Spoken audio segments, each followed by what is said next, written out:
You are watching Gambian Football Fans TV. Assalamu alaikum once again. Thank you very much. Welcome to your weekend show. Hashtag Know Your Footballers. It's been a while, long time I have not sat behind us for this. So I want to say a big thank you to my colleagues, Sanayafa, Musafa, Wajalo, for holding the fort for all of us. Thank you very much once again. You are welcome. You are welcome. Today it's going to be a beautiful show. Today we have two very, very, very well-known guests in our studios today. Former Gambian internationals. We have Idrissa Sonko, we have Aziz Kornyang. Inshallah, they will all be here. We are going to talk about, of course, the disaster yesterday. It was crazy, but we got lots to talk about anyway. Assalamu alaikum, I'll be a content once again on Gam Football Fans TV again. Allah weekly show hashtag Know Your Football. Coming kakali nyemerek every week kanali just talk about football. Definitely a very heavy loss Gambia. Very yes, all the Gambia former international players. Idrissa Sonko and Aziz Majang Nina Timo Sana and Habib Fall. Bining Alason Tambe Diamla Kujamalto na football la kuoto. More kono abekela Scorpion la campaign membe caring in Cameroon. In Morocco actually. Cameroon be how but it's gonna come anyway. The Diamla Gambia la football of la state to state lale at the moment, inshallah.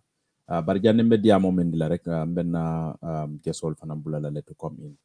Boka ñu nuyu leen rek once again on our weekly show comme nuñ ko dee defee every Friday ñu ñëw fii talk about Gambian football waaye di wax suma liggéeyandoor yi yëpp ne thank you very much Musa Fall Sanaya Fall ñi nga xam ne ñoo fi nekkoon si week yu passé yëpp because loxo dafa xawoon a jàppa tuuti waaye alhamdulillah tey mun nañu ñëw pour ñu mun a wax about our Gambian football tey nag am nañ very important guest in our studios Aziz Kor ak Idrissa Sonko inshallah dinañ join fii ma welcome leen rek asalaamaaleykum welcome on the show waaye ma bàyyi suñ guest yi nuyu first because we are the usual suspects here Idi welcome to the show ini mbara Assalamualaikum Lamin maa ngi leen a nuyu yaa Habib ak Sana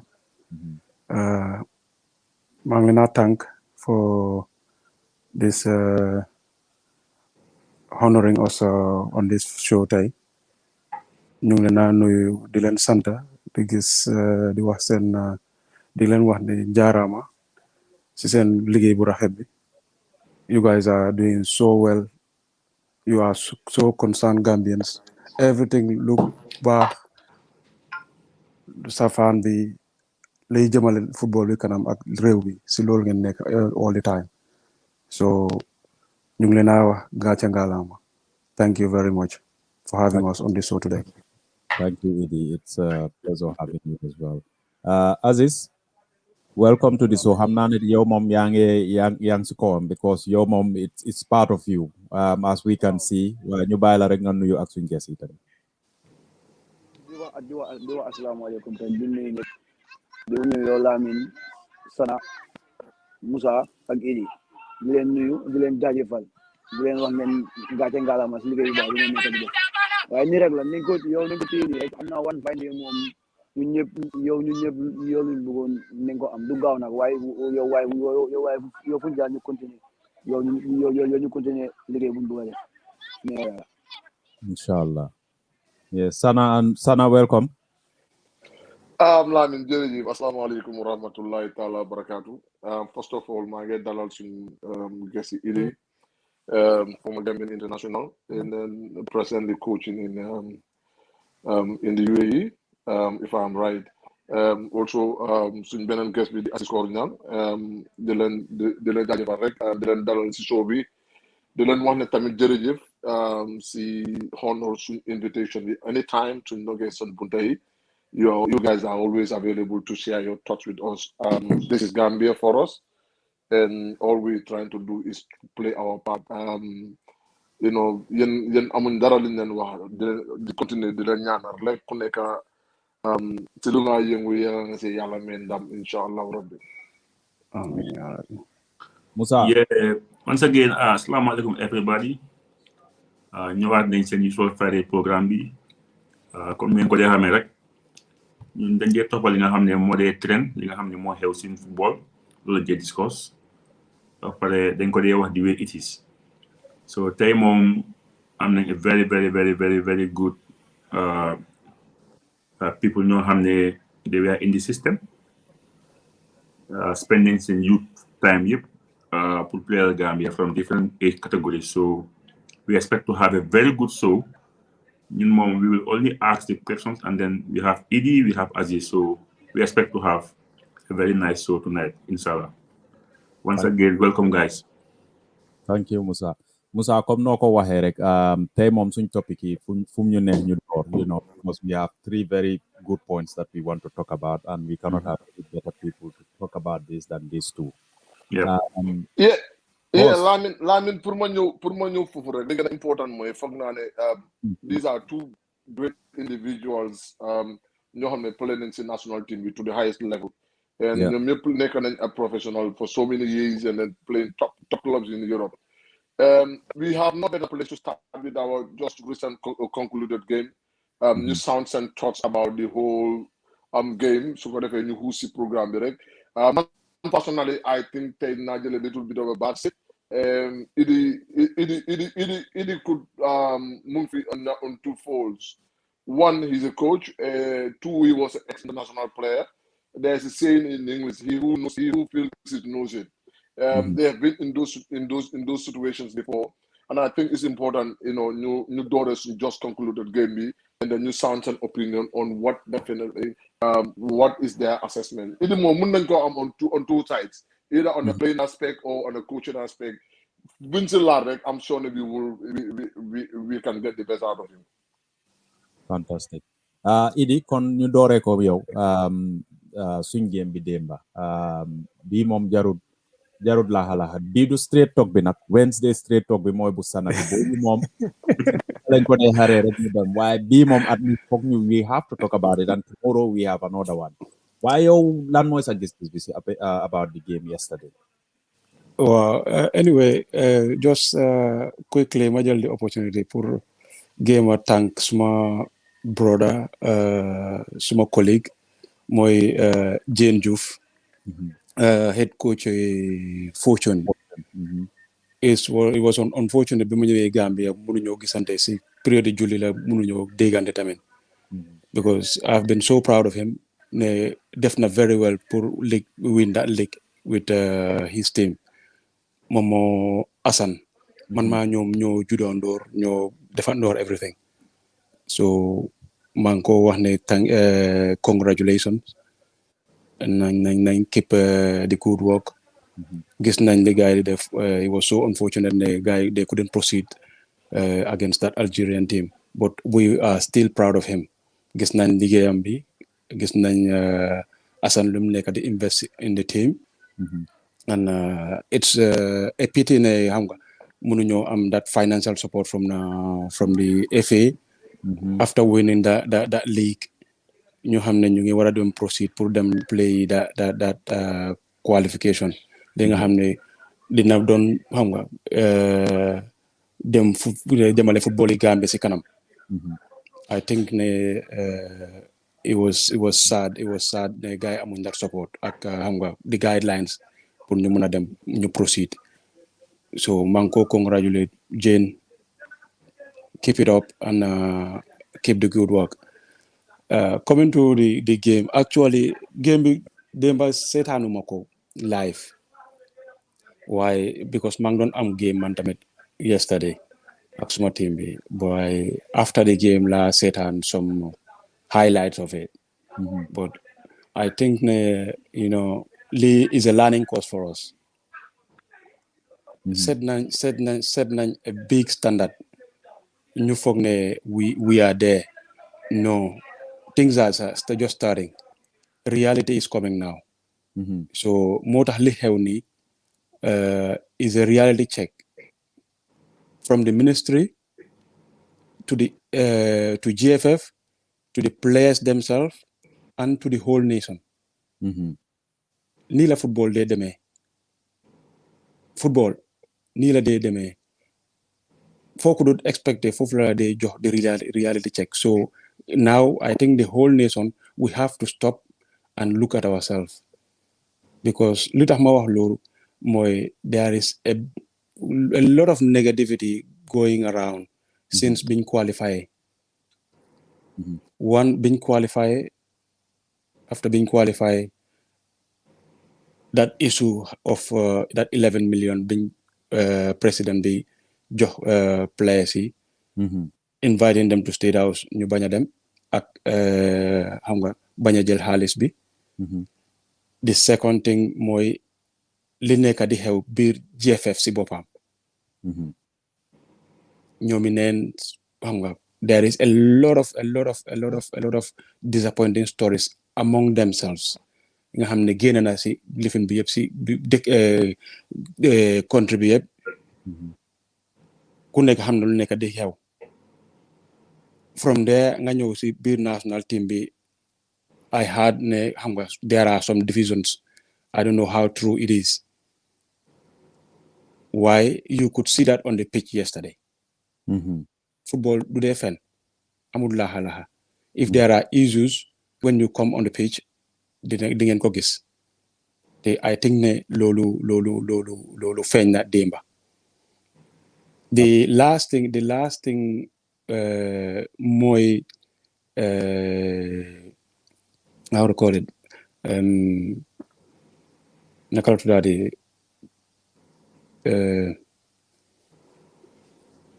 the last thing mooy about the game, about the game. Li xew. Wow. From my perception. Because lu nekk soo ko def you don't do it half-heartedly or you just do it for the sake of it. Yeah. Because last international break Gambia amuñ woon game. Yeah.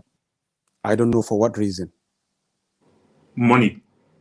Yeah. So nit ñi génne nañ ku nekk génne nañ kaas te people have the right pour ñu kaas. Gambia, this is the first time pour ñu qualify. We are on a preparation to AFCON.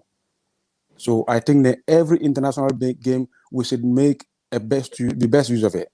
You prepare your team ahead of the competition. Why gis naa ne ñoom the fact that people came out to talk ñoom they did it half-heartedly because pour man I don't think that ñun am nañ anything to play for when it comes to a CHAN team against our national team. Man gisuma for any challenge, gisuma for any logic. To my perception, I don't know. I might be wrong, I might be right. Why man defa foog ne dañ ko just for the sake of it pour ñu to shut people up. Because bugu ñoo dem 2 international breaks mënuñoo am team pour play against. There are other teams playing here. There are teams nga xam ne they can give us a test. Everything has to be pre-planned. Looy def rek soo ko def half-heartedly nga ko def for the sake of it you will not have anything out of it. But I think that loolu moo feeñ démba.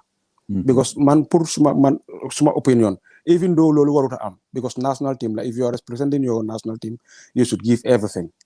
Why boys see pour man that yesterday there was nothing for them there. The fact ne same approach to the game will tell you that these people they don't have anything to play for. The coach approach coach vitamin that shows it. Team bim tech second half nim approach it comes the same. It tells you the same. Gaining that the whole team would do got a fresh team. Why I want to ask you balanga them because Demba by Mungdon def analysis and he made a very important point lumel nonu. Any team in the first half team bo xamne gaay door nañ len 2-0 That is a big gun, see. And then they concede 5 goals. 5 goals in 45 minutes. As a coach, yow lan mooy sa gis-gisi loolu. Anyway. In fact, Eddie, after that question, I will go to assist and do Wolof for the benefit of our Mandinka listeners. I will ask you in Mandinka too, because I'm not, I text you in your Siron, you like to see Mandinka Tamil, because it's a national, right. very interesting. Okay. So, memen kela drombe nyini kala menna, ye mem fojang about the national team ola, campaign member caring, Morocco. Yeah. Kunung, Gambia humiliatale, wolem kumote memem for no la drong. Because in the Morocco the team moment played come chan team all it. It played a Gambia at all levels in young kunung football or Gambia la plenya Gambia no la plenya it la jero to imune jawot yo fo nyamane ka conference to demande okay la mean wo mo be ya ye nya killing wala nyala because I think it's unacceptable. Lolu wo manya na soto la. Boys all okay football only wala nata, but yeah anata nyaming it's in a bad way. Akita in a very very very bad way. I mobile shock. I mobile terrain because moma expect at all. Ila mira roto la preparation olembang for komi poditala komi camping like ya for nyame surwa kanto ndenga mira ila preparation nte mira ko Gambia inyanta tala pour ini Morocco la chantim kata play. Number 1 woleng the first mistake di ngamenke because the last nying international break min tambida iko kodo man soto I had chocho multa kola mol multa ye kumol fo adunga mira mol everybody is right pour ye opinions about it because banguma tara dunia kon mi an ko man play kan wo international break ndol we are the only banko mi an kon qualify pour kata AFCON sita ndol ko manko do soto. So I don't know yo la mun tolto. So bri wo keta the other international break narana. So you come batu nyil ngamol pour ngamol da sorom. Nge samba Morocco ngata ila chanti me play. I don't think nantol ni Morocco la chanti nyanda ka play. Ndel ni Morocco manda Morocco la chanti manda face la in Africa Cup of Nations. Until Morocco first national team like that play. So if we had to play, million face la ni wala nyanda play la. So yewo kele rek pour que mol da sorom pour kana diam, which I think is not done at all. We for ngana responsibility star nga things nga cool ke properly. Ning ika ko ke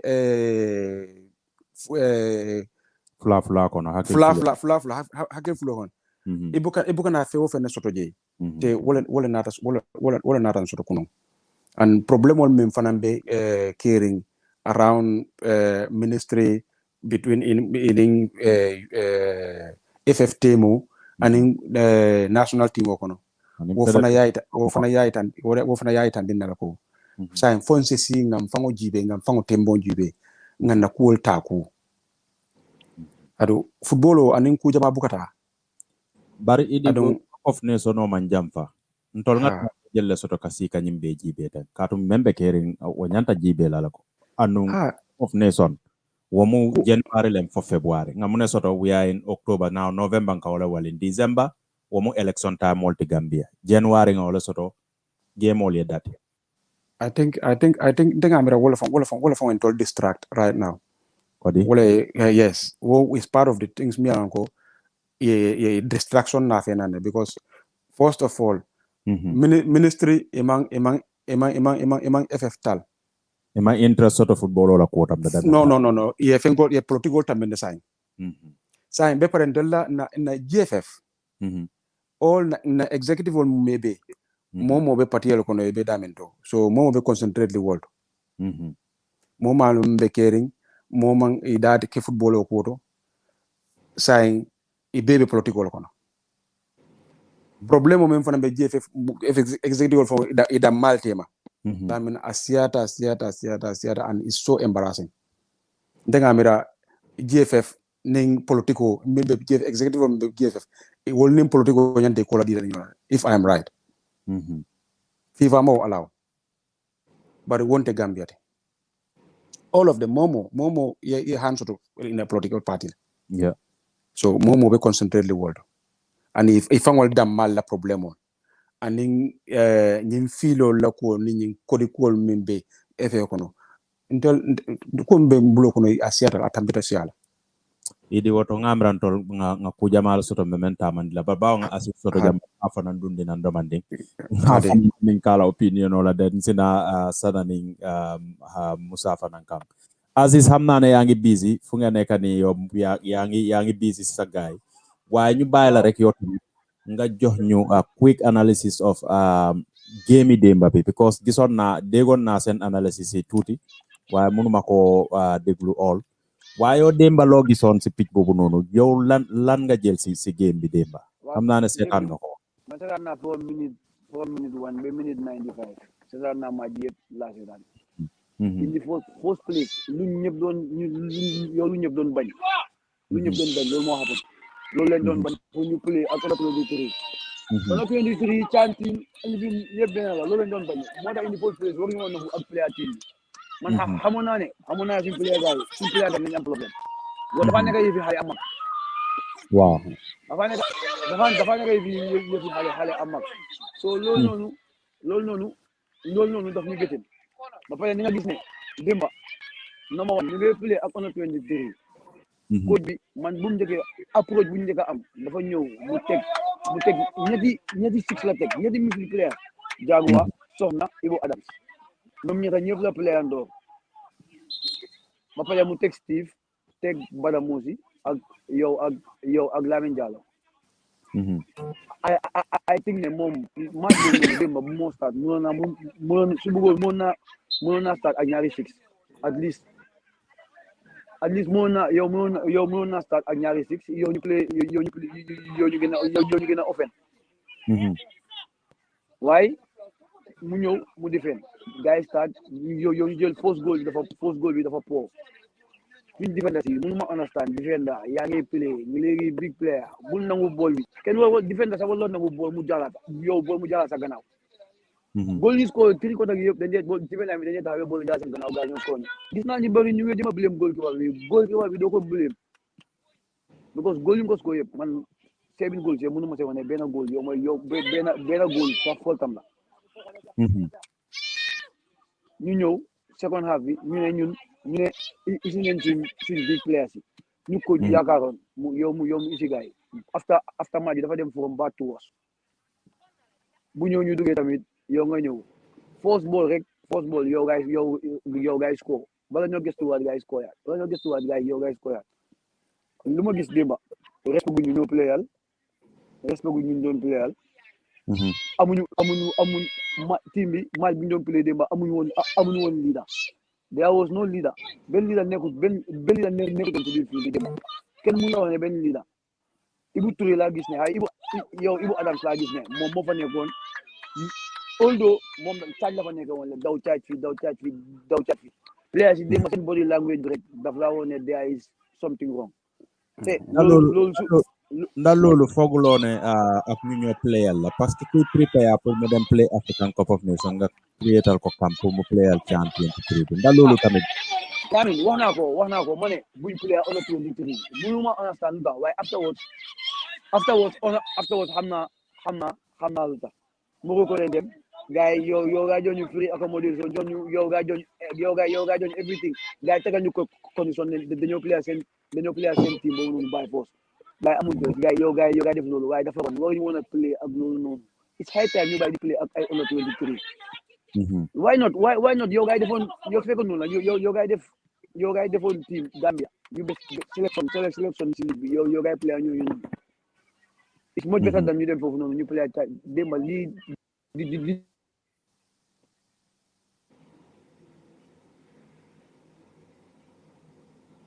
Fona yaa ngi am sa voice bi biggest waaw mu ngi ñëw biggest disgrace démba dama ko gis ba pare ñoom ñoo ñu win on a 23 ñoo ñu win ba pare team bi dafa am problème su ko gaay waxut am nañ problème bu fa nekk players yi they are not togetherness bu fa nekkoon bañ mun a qualify before togetherness boobu noonu nekkaatu fa dañu war a try ñu day si wàllu noonu loolu moo woon seen doole soo gisee ñi si camp bi sax li nga xam ne players nekkaatuñ di benn kii dafa gang bi mun loo nekk la teammates lañ mun loo nekka ñëpp friend waaye ñu nekka together man ay fo ne togetherness bi su fa yow su na ngay try ñu defal loolu noonu so loolu dafa important ba pare leadership amatuñ leadership xaw ma lan moo nekk problème bi because of man wax naa ko man am na des fan ne ñuy pick ko amul team waruñ koo pick waaye after Gambia dafa dem ba nekk culture da ngaa gis player bu amul 3 years team sax ñu ko pick so léegi lan moo tax ba mënuñoo gaa mënuñoo pick yow ñu amul team kon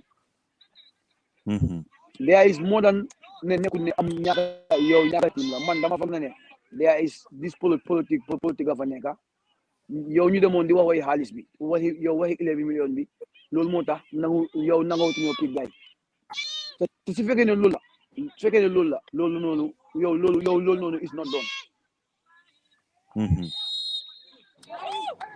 kon mbiri xaalis bi tamit mu ngi niroo ni comme noo ko waxee am na influence bi the way suñ player disunity in the national team comme loolu mooy rumo yu dem waaye mënuñoo xam facts yi tamit ndax that has definitely affected. I'm pretty sure ne am na ñoo xam ne they are really in contact with these players and they are getting these informations. So they lola, how can we sort this out? Sana, how do we put our heads together, especially our players? How do we put them back together? Come no assist wahed. Unity bidal is very important, and that has got us to where we are. So suñ demee ba fuñ nekk ni ñu wara am lu mel noonu this unity buga ñëw yaaxa loolu te we have a bigger task ahead. How do we put these things together? am naa ni jërëjëf man foog naa balaa ma doon wax si xaalis bi li ma doon wax rek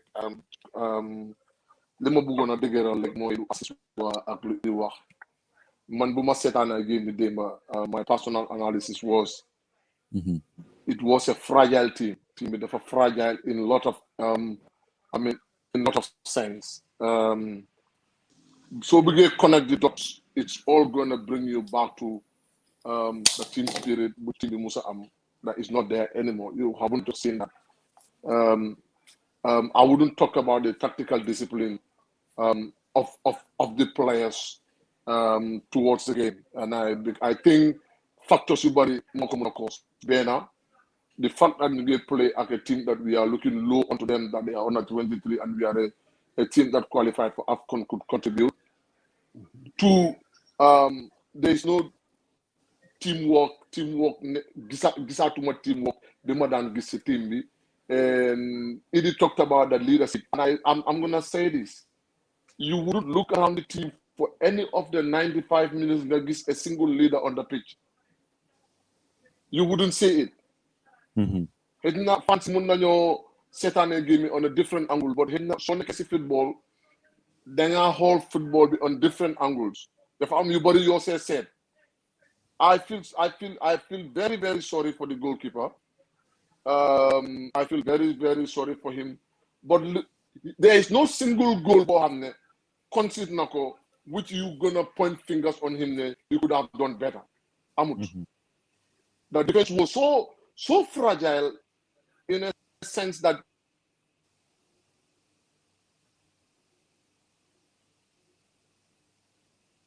I'm not Sana. Maybe you have a call. Sana, you are on mute. Yeah, you're on mute now.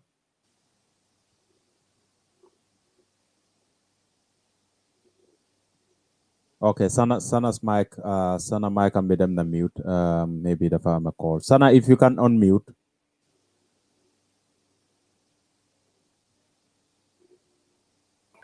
Yeah. Okay. Yeah. I'm sorry, Barama, the phone come call on. Yeah. You could not see like even one goal, not point finger onto the goalkeeper to say that's his fault. But it's all said and done. There are a lot of factors contribute to the team losing 7-2. And I think the earlier we sit again, we discuss issues and sort it out, the better for the country, the better for the whole country. Ken Munuta really, there is a huge issue between these players. Man, I am very fortunate. I have players, buddy, and I know exactly what is going on. But it is not me to say. It is not me to solve it. The people who are supposed to solve the problem should bring this player on the one table. If not, they have more for Neka. And the earlier we try to solve it, the better for the country. So Sonia will see some question the Balama don't do kasi game the Manko Hawa Fate. But some Fate I think is regarding the money. Basically the reason behind Lee Heuni, it's all because of this money. And I've always said it over and over and over. Hey, it is fine for us to disagree to agree. But let's look into the Gambian interest first. Usually, I don't blame the coach for certain things, but let him not accept people use score for him to make certain decisions. Your hand that will go against his own principles. Coach, he cannot dare come on. I have selected few players in the team because they have club or they are playing time. We have to be factual here. I have a lot of respect with all the players, but there are specific players in the team right now, even though they are a club, but they are not having minutes. So where are we heading to? And man, I have always said it. Gambian team, we did not have a great team. We did not have a great team. Do we have a talented team? Yes, we have a talented team. But the key factor of our qualification was based on the fact that the players were united and the team spirit was always very, very high in the camp, and that plays a pivotal role in the success of the team. You could see the players everybody was a leader on that pitch. You could see that. But of late, this last game in Morocco, that thing started fading out. It started fading out. And this is something that we need to work on. We need to work on ASAP. Because if not, the name them Afcon Nino, the point at the fingers. And then, that coach is just trying to mess himself up. He has to be consistent in his deliberations. He has to be consistent in his decisions. Suboba can do come point. I have always defended him. Always. But it came at a time whereby we have to look each other on the face and say the truth. Was most of the players selected on merits? I don't think so. Don't let the political aspect of our federation or the government or the Gambia, have the better view. No. Sit back and look at what brings you success. So,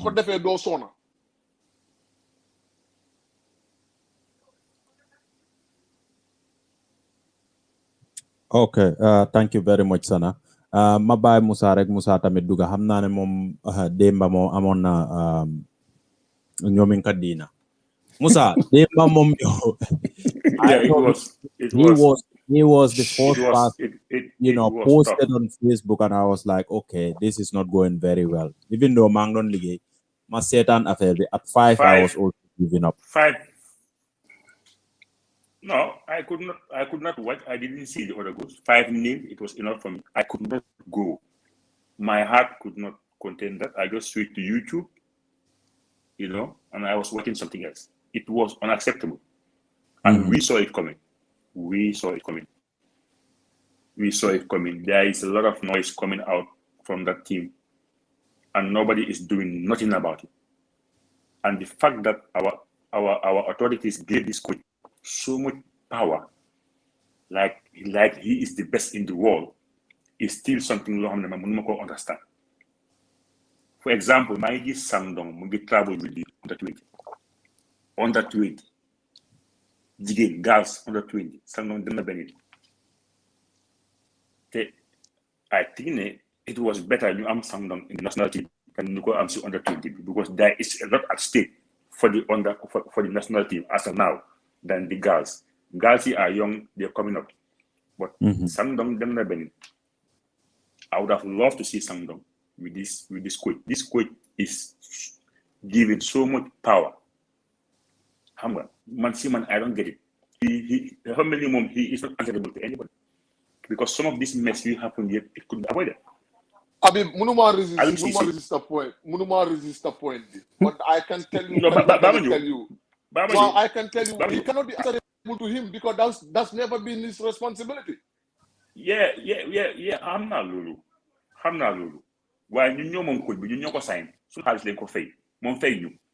Put your mouth where your money is. He is our employee. You know what Lumbuga. Aliou Cissé of Senegal.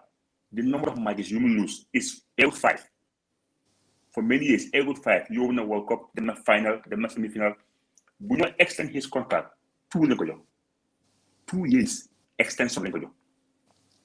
You two guys were just over the moon, no due 5 years. Still, we have our Gambian coaches. Dominant contract. Beleg is spending. While Lumagan has in my game, one, boys is mentally, booing game. They don't want the game because they feel that it's 2 or 3 levels down. Yeah, there was nothing for them in the game. That's what that. I mean, for that. Why do you play on a chanting? You go into the game chanting. So we need more chanting. Then it's just a local team. Yep. Is disastrous. Morals down. This thing doing to fight it till the end of time. And then this now you post there were some guys from the GFF. They post there were wow. I know we are all feeling the same, but Mike is a FIFA Mike. Who cares? Do you have any a FIFA Mike? Why did at the first place agree to play with that team? Because Bugunyo Guinea has the Idilungwa the fact they play with the last FIFA calendar or calendar more than the post Magi. So what are the Magis you play? South Sudan. Man, all of them, I was thinking that we are playing Sudan. We are playing South Sudan. Now we break away from Sudan. Yago. How many Casamance team in Senegal? Test. It's not a test. It's not, definitely. Freetown, maybe somehow qualifying for the very first time. Maybe it's a okay, you can take that. But the other 2 games is not acceptable. Yep, because Bugunyo Guinea had Mali defeated Kenya. They defeated Kenya. Try and find it. Tunisia don't Mauritania 3-0. Our opponents are playing active football. The 2 teams to descend. We are here struggling. Test might be then could create because it's easier to have a camp in Morocco because there's an MOU with them. So Sierra Leone, South Sudan. So go ahead, they criticize everything. But you have to measure yourself. My team is not prepared well. So boy, I would say nothing. Because team be Jubo, 1, Colby is clueless, 2, he talks too much, 3, they're gonna place then collect contract. There was a meeting in the camp, but you don't say everything you know in the media because Baho Pulun. You have to body then could careful because they have place directly. Yeah, we have to protect ourselves. Interest. My new feel they growl. No, you don't say everything you know. But our people should be very careful. The way they empower Tom. I wish you want to empower no matter what Alagi Sar, no Alagi Marom, and no Alai Boyan. At least Senegal has shown us the way. they were paying coaches lots of millions of euros down the years. Duñ dee àgga sax côté final. Aliou Cissé ñu ne mu dara amul xam-xam inexperience dem na World Cup dem na final dem na semi-final. His record more than the previous tubaab yi fa nekkoon. I'm not racist. I'm not tubaab. So I'm not racist. What I'm saying is it's about time you hold luñ moom ñu empowering waaye ñun luñ xam dafa bari waaye duñ wax yëpp because we are responsible citizens. We love our country. You know, so comme que idée moom fi I think I just have to fan back moom continue, you know. Well, thank you very much, Musa. Brilliant analysis. The wa fancy yep, the number be down on screen bini is our WhatsApp number. At some stage, we are going to allow fans to call in and then share their opinions as well. Why the nyan yep, you understand is about Gambia. Soon call ediwa coming to the DFFE. We talk issues. You know, we talk issues. We don't get personal on anybody. At the end of the day, we are all Gambians. You neka si federation, you neka Gambia, you neka the play. We are all Gambians. So in a way, you know, we are not going to involve anything that's gonna hurt anybody or their family. Please. While soon line, I will let you guys know. At this stage, inshallah, we'll let you guys know when we open the line. Idi janim be jam fala drong ye murundi kotake about this preparation towards African Cup of Nations.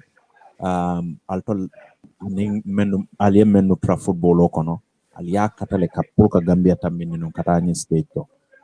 Gambia man na futa noje. Alhamdulillah sa Gambia futa taje. Bari comme nga fo nyameng sainte moma nya soto no mo be nya betelin politique wala football o me alon ka kanana ngala kuma moto fo la toli. Ite amara ni mune min Gambia dindingole ani Gambia nyanta mune kala kanyi opportunity ta because abukana all the time and we can play qualification all la pro kataje so ning man ala dana la ba nim man nan ne man qualify kotake aba kole ala bakel nying opportunity ya mune min Gambia dindingole ni football ani Gambia fangola nafa ay mune min la men ko ya fanya mi rek yalon ndenga nga kumo men fo nga afenkele rek nga anyambas le rek man la fika so to pinpoint some things why Musa Memfo he hit the nail right on the head. I Peru ngole fongo busa I cool framfante molien ko ay afanya mer rek min bebe kere ndel nga be lonne bari ndesino la media ro kapmo befo so wala dina do beje nga kuol nga fenkele rek nga raila rek nga tambi so pour hakil mal sa is a cool analyze no but at some point you have to do certain things. You have to hit the nail on the head pour mol yalong exactly mbe caring but nying is very important dol nga katale fom batata ma tambe no bori ndel nga ne ko bibi nanane wala na nying bira nana amantere bari amukula de mian ka kumayata dalden akumara Gambia bumebe akumara Gambia dinne wolen Gambia dinne wol they have a lot of talent Gambia dinne wol Gambia moli batata football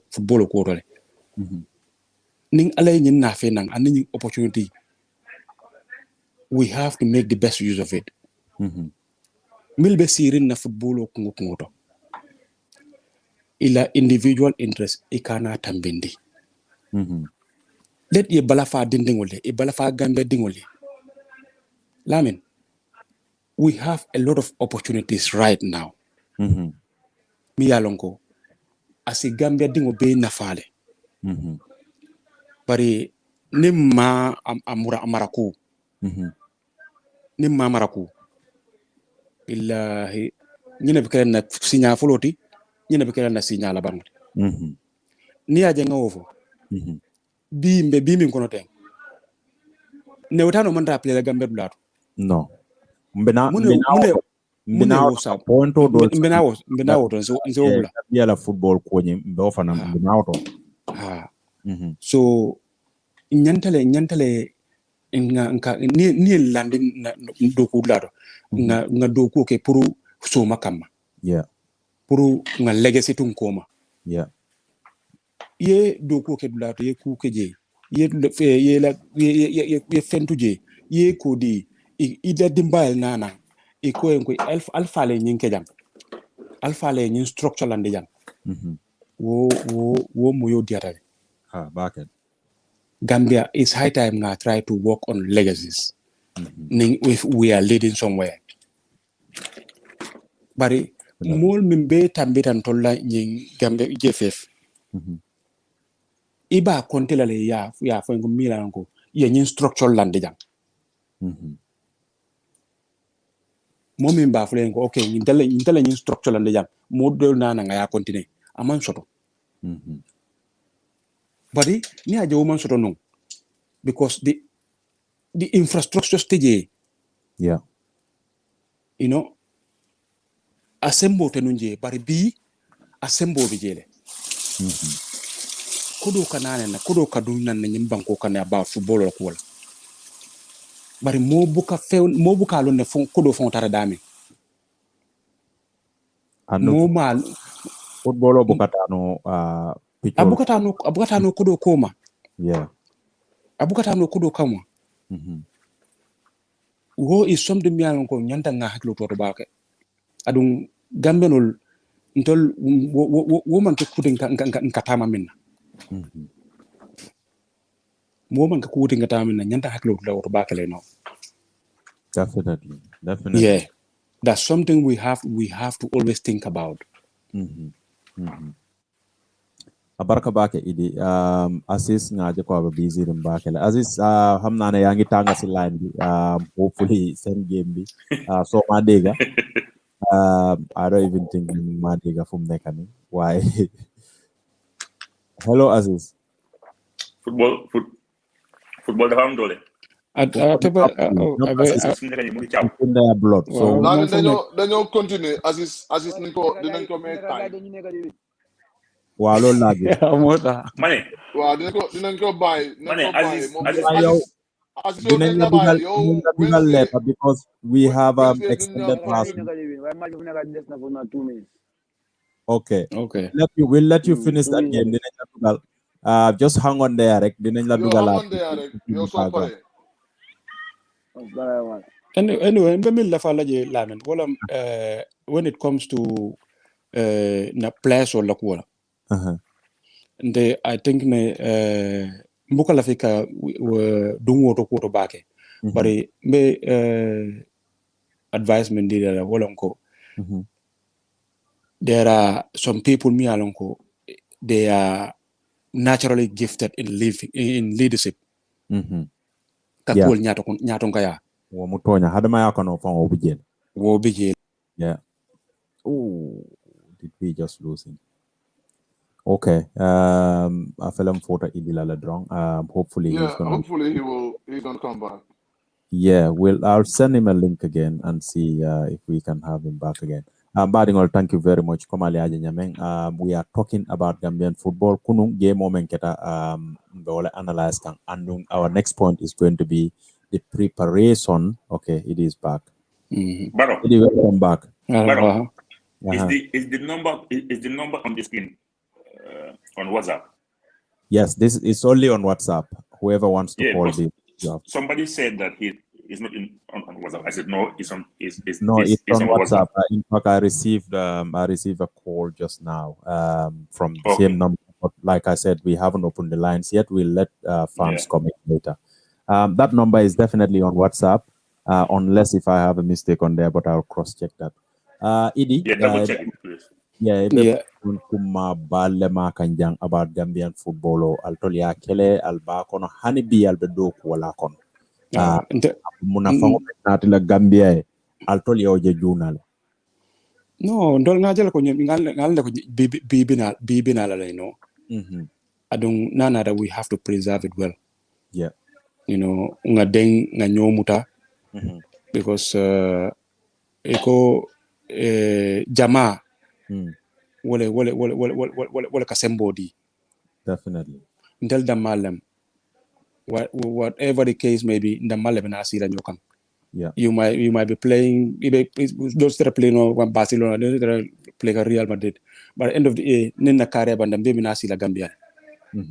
You understand? So yentale nyomuta and that players union will not qualify because there was a time yen players will criticize like we play kan China le man no dunda jana sita jana dunda jana sita nga mol journalist on man fem fa ko ye mol blay na players will criticize players will fanan sita e man son na kanana mbugati mi winno bare biri ngaje ko ntol sembo munete unity ntol dun tawo players will kan ye kumande ngi na fenan ngi murunda diamute murtana wole bi sinna so nkana nyina wola ngalon control dam malam ana leadership min foko asa musa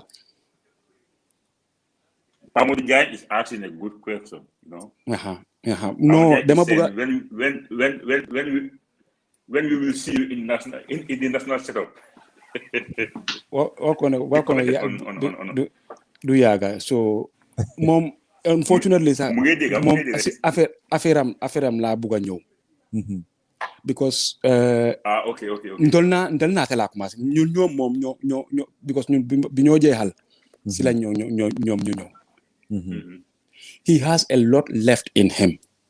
Either guy in Gambia ñu gom ko mba ñu bañ ko gom, he has a lot in him. Na leen ko wax tay. Suñ ma gomé baxna, suñ ma gomuté nañ gis ci kanam. Man tay suma amé won national team bi. Nda ida mu play mba play wut.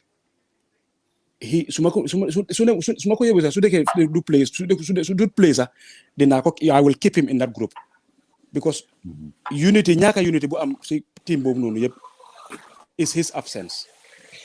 Idi nde kuntularo man because nde nga campaign killing opportunity so to lenga men attend and okay. I was so happy to attend. No problem, go on, go ahead. Mbable yeta ole ke auto e kan leadership ku moment for the berin nata ndara process auto de o campaign to ngawole pick yo berin nata ñun yan ñinin ka question no lay mu ne jije ko nga leadership quality men jije how these leaders are helping the younger ones coming in is going to take us very far. And guess what, I am not qualifying to be honest.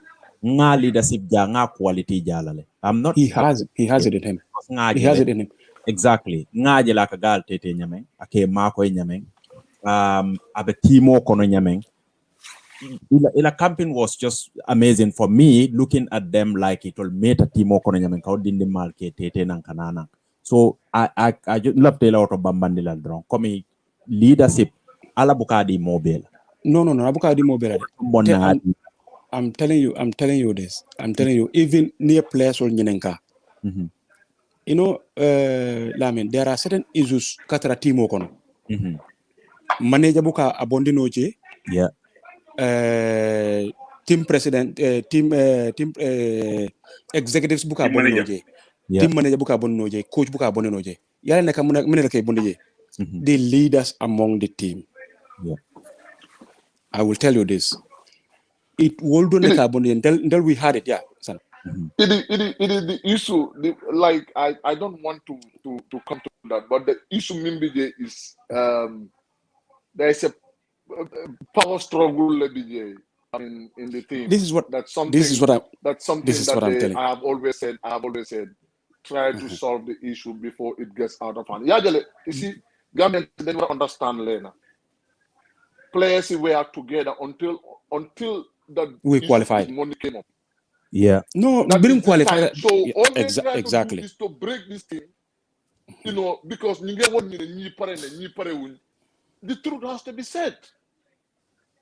The players you talk in national team, you don't have promise you will be in the same situation. If you are not honest yourself, it will always come back to you. Exactly. Nda is a friend. I have a lot of respect for him. But leadership quality being one, you would never see him in the public domain, you know, of what he is going to do for the team. But so larger players in the national team, all of them are going to tell you, hey, if not there, don't worry, everything will be fine. lot of players told me, even the federation, lu nga xam ne dañ jaaxle lu ñoo dak si ndaala ñoo dem ndaa mooy subset issue bi. So why do you have to wait because some people dem nañ talk ak minister bi and they make things look like they are not even part of it. Man, hypocrisy yooyu laa du mun a understand because all what was agreed on in terms of that money was unanimously agreed by all the players. Yep. And man, understand now from some of the players in it, Coach Sibopam was running away from talking to these senior players. They are players who they are there. The coach should have the capacity to speak with them and know what is the other side of the story. But it's not happening. And all these problems in your international team, that is the cause of the problem right now. It has to be said. What has to be said has to be said. No, because what has to be said has to be said. We are not trying to expose the national team and stuff. No, but there is an issue. And me personally, I have cried over this issue. Try to solve it. Talk to the players. The federation, it's a shame that you get by you get up to this level. This should have been the easiest thing to settle. Yeah. Some of these players, but their players, the coach was begging him to come and play against Gabon. Wow. They were begging him to come and play. And he said that he was not going to play. And he will, to come. And it wasn't only like footballing reason. No, that doesn't even need to come and play. He doesn't even need to come and play. Well, but he needs to be in the camp to make things right. Sana, just to just just a little one point about that, because at on previous interviews, okay, he's bringing players mantra play. He has his group that he trusted. Exactly. There are some people they have not been playing. Yeah. Imantimo sort of for almost 2 to 3 years, if I'm right. And he still stick with them. Yep. And still he's sticking with them. Now, what is the difference in a club of you are in your club and you are not playing for 1 year, 2 years. This is my point. It's a club of also the mantra play. You don't have minutes to play. And you are still being called up. The national team, Belgium national team. Fa atene player, I am player de jeba mi aronko. Amantra play kan. Ye club also the mantra play playing time so kan. Ye command national team. If I know Belgium national team. No. Never. You have to be playing week in, week out. Put ye command Belgium national team. So at another like Habib said, he's been empowered, he's not answerable to anybody. And sometimes I don't want to talk about him because Ibafula, okay, he applied before and he's been torn down. That's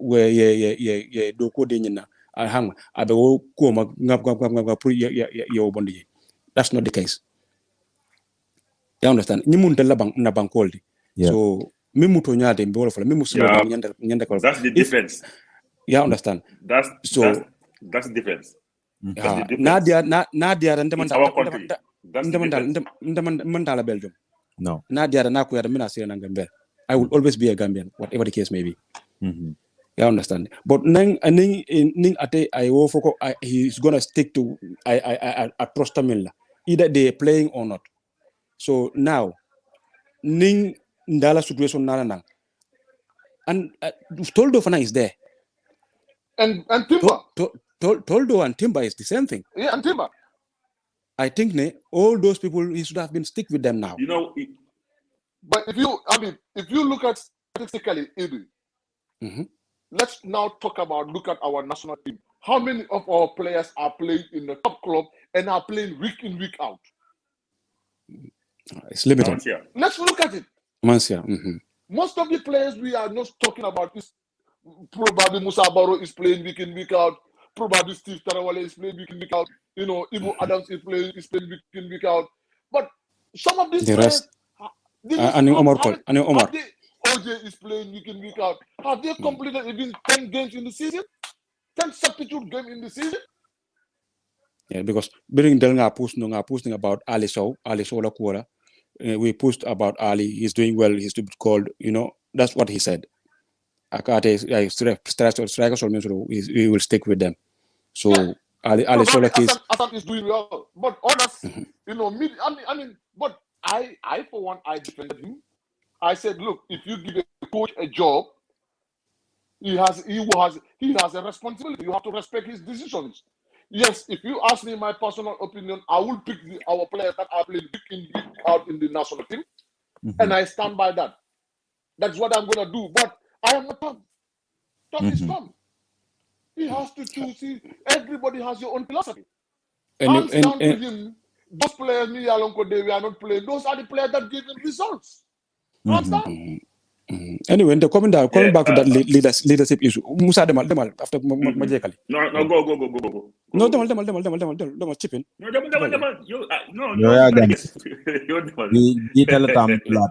regarding Ndala issue in Ndabila Labuga elaborate on. Either new hamko or new nyaka ko ham, because hamnane people in the FF, they know the role Nda is playing in that team. Yep. He's not there anymore. He's not coming anymore. There are divisions and fractions in the team. One in Akodemba. Let them sit and think twice about the situation in the Linko Def.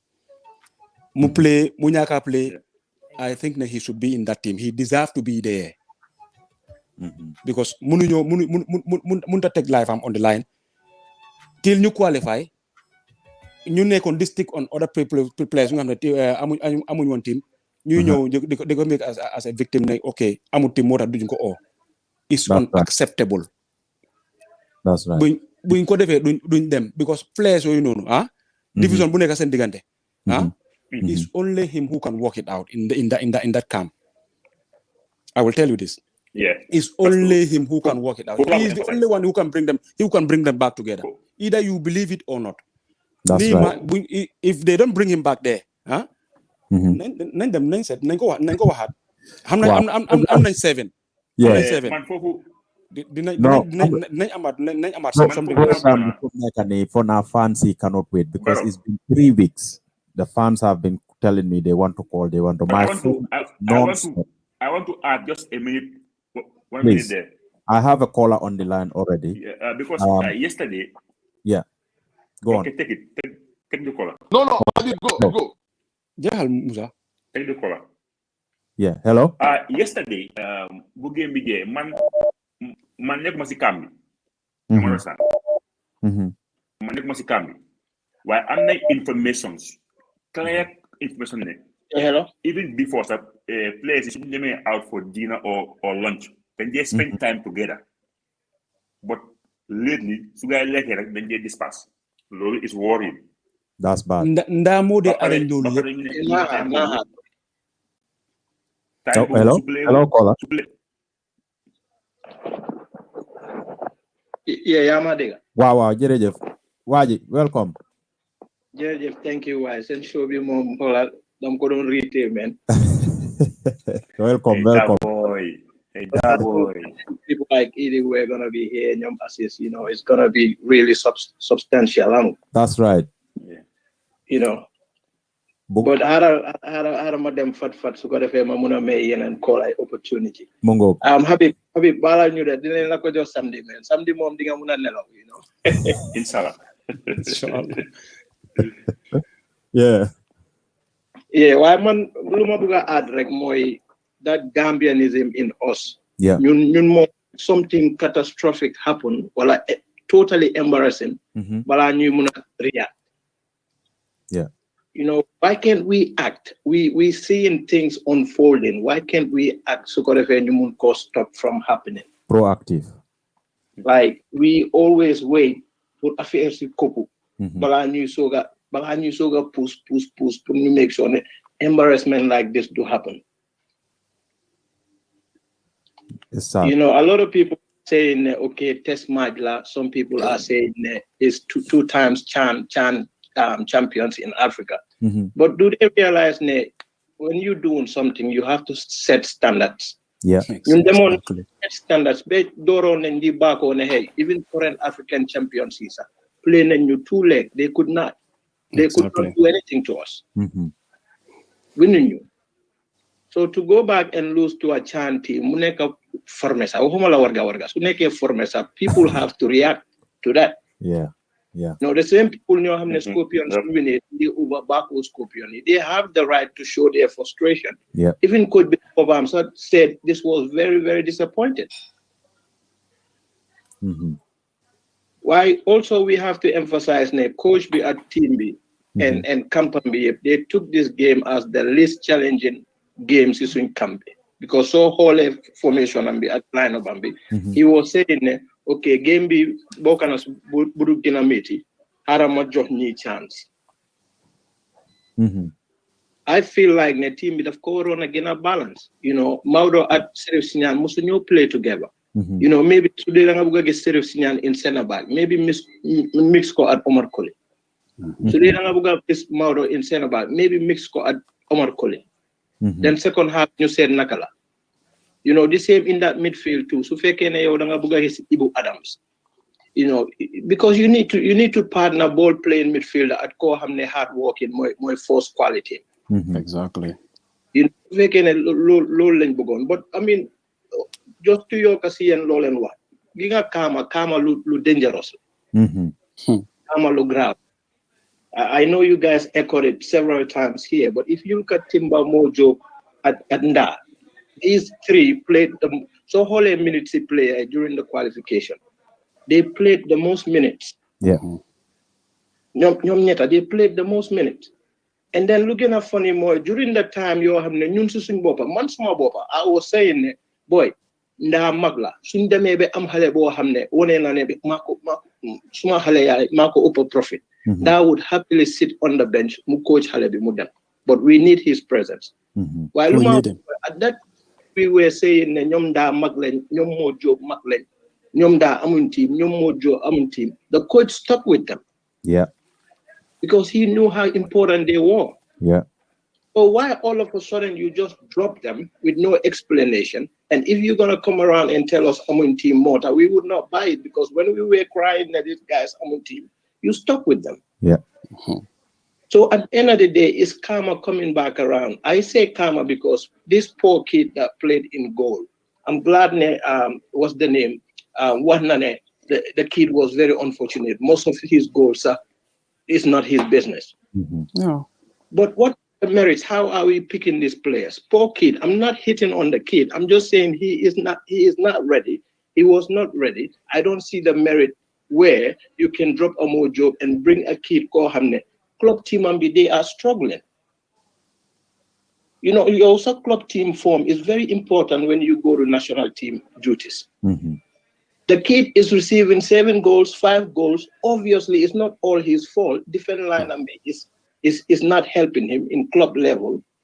So why are you telling me that he is ready to come in? You just threw this poor kid in the fire. And leave players they could have been more important in the moral of the team. Make a time to develop young. Yeah, exactly. Play ball team improve, defender improve. Indico at that confidence. You know why? It's the karma, bro. Let me. I have a lot to talk about, but I'm just gonna be very fair to the caller. By Sumawaji. Invitation we feel like over here. Wednesday, Yanti straight talk Wednesday. Wow, straight talk every Wednesday. Money. Jërëjëf Waji, jërëjëf Waji. Yeah. Hello, caller. Hello. Okay. Just adding to the caller be wax. Mbali ale mene folo. Yes me moy kande. Abenyadi. Mbiya wala mi nan. Enen bara ko di madum.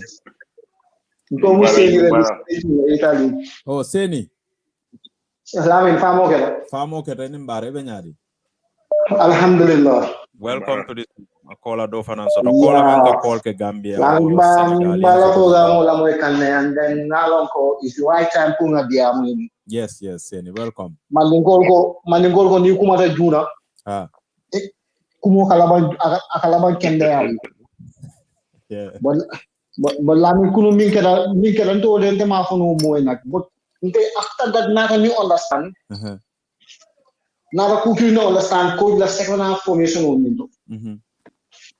Because ni na jire Musa Baro ani Moduse ka Baro ani Abdullah Jallo. Ani Mosamanya mo jumaga kudu remember Mosamanya but mo flow be mo le ni ako ni bo be buli be ya ba ni bo ke buli man be ya.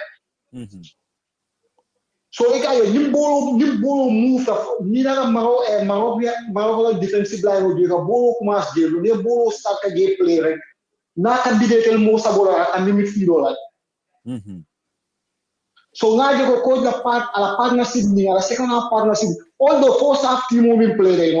For me, it do not consider, but they play very well. Because the midfield,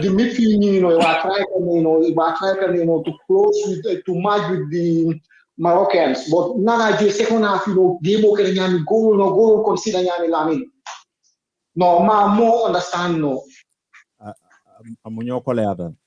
No, more understand no. But after also for another cooking in team or code, it seems to be like only play Jamaba and Bian ke fan feel as a big in.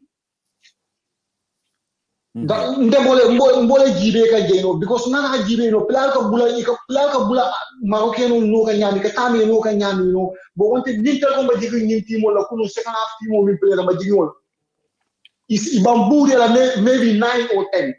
Couldn't find lucky that. No, I'm telling you, couldn't lucky that. No, just like Morocco can game, we don't score 2-3 goals. You must serious, but ni serious, but me consider, both of us, yeah, definitely. No, it was a hard one for all of us to take.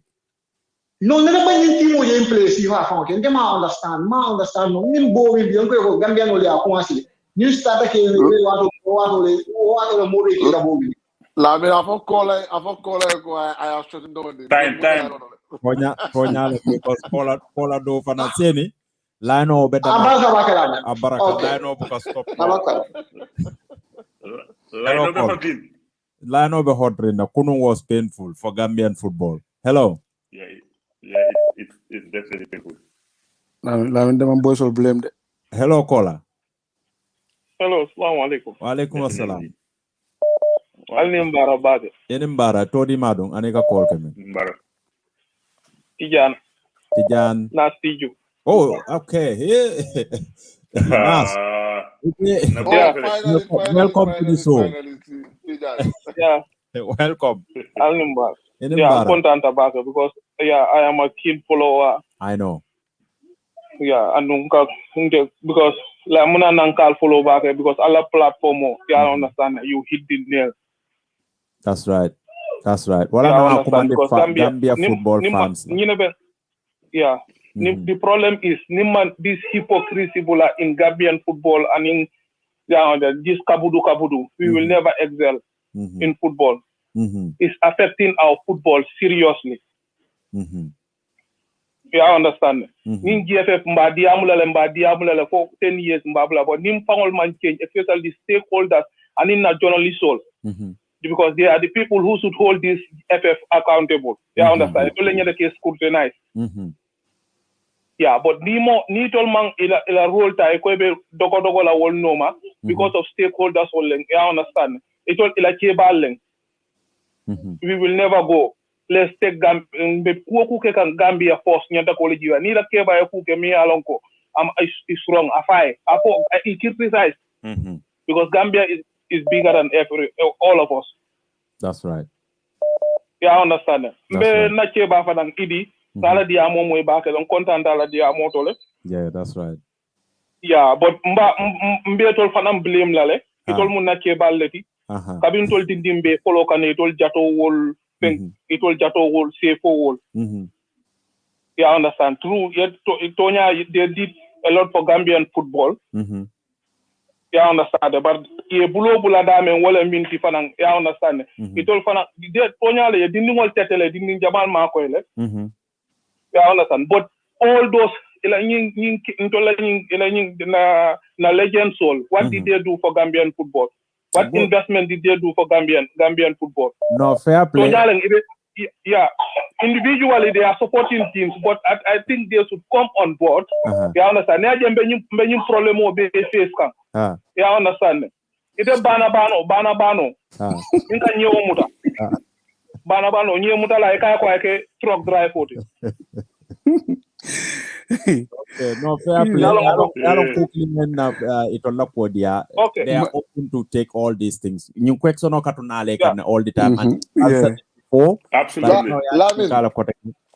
No. And he'll get Lamin. Go on. Come on. Like I was in Senegal 2002 when Senegal qualified to the World Cup. Yeah, ngajele tunta nyaming purka ila football la structure and everything change. That's right. And you can bear me witness like all these African legends, Idi Wal Nimil Plate and Nimpenko, everyone cannot come on board. But Jamal Bije, they are developing their grassroots. Mialonko, they have a stake in the affairs of the football because they are also stakeholders. When we say Mohamed Kalon and others, we are following them and we see what they are doing in their country.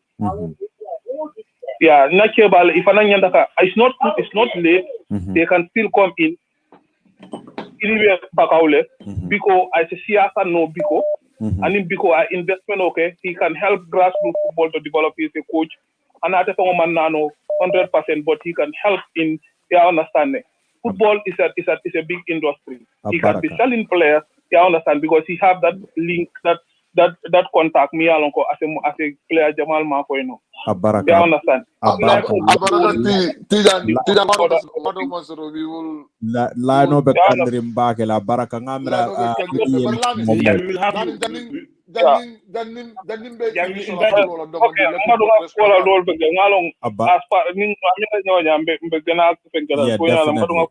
definitely it be opportunity so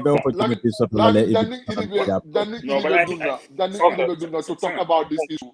To talk about this issue. I am really pleased. I'm really happy, hands down, Tijan, that you have spoken your mind. You know, even whereas I know a lot of things that they're doing, but this is kind of things we needed you to put them. Hold on. We want you all to, you know, to look at them and tell them what you think. So maybe that will compel them to be out. Because to me personally, I think they're long overdue. They've been keeping quiet a lot. You know, even whereas I know the doors were closed, that I know, but they have to have other avenues to come in.